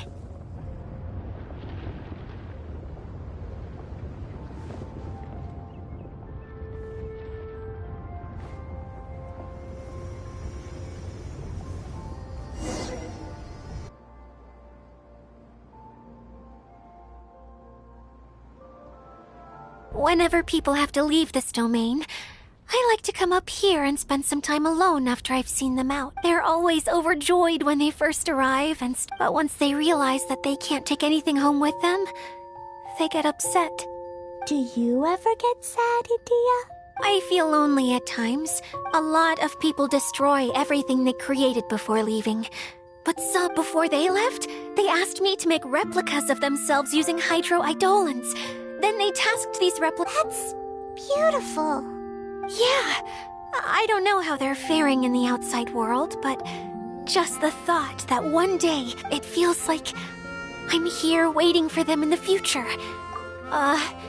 Really? I just think that every dream, every wish is like a flame in a bottle. Whether someone is still working towards their dream or living it already, as long as whenever they think back to that spark of light within them, it still makes them Well, I feel super happy right now. Then I guess I finally paid Alice back after all these years. Funny to think I've been in the middle of a desert this whole time. Time for Paimon to give you a nickname. Mud Fairy! Watch out for Idia the Mud Fairy! How dare you mock me! Roar! I'll gobble you up in one mouthful! I'm still embarrassed to have shown you my uglier side. But I'm glad the Valorium Mirage is up and running again. This place is going to be bustling with activity again soon enough. Yep, I want to get everyone together for one last ride on the choo-choo cart.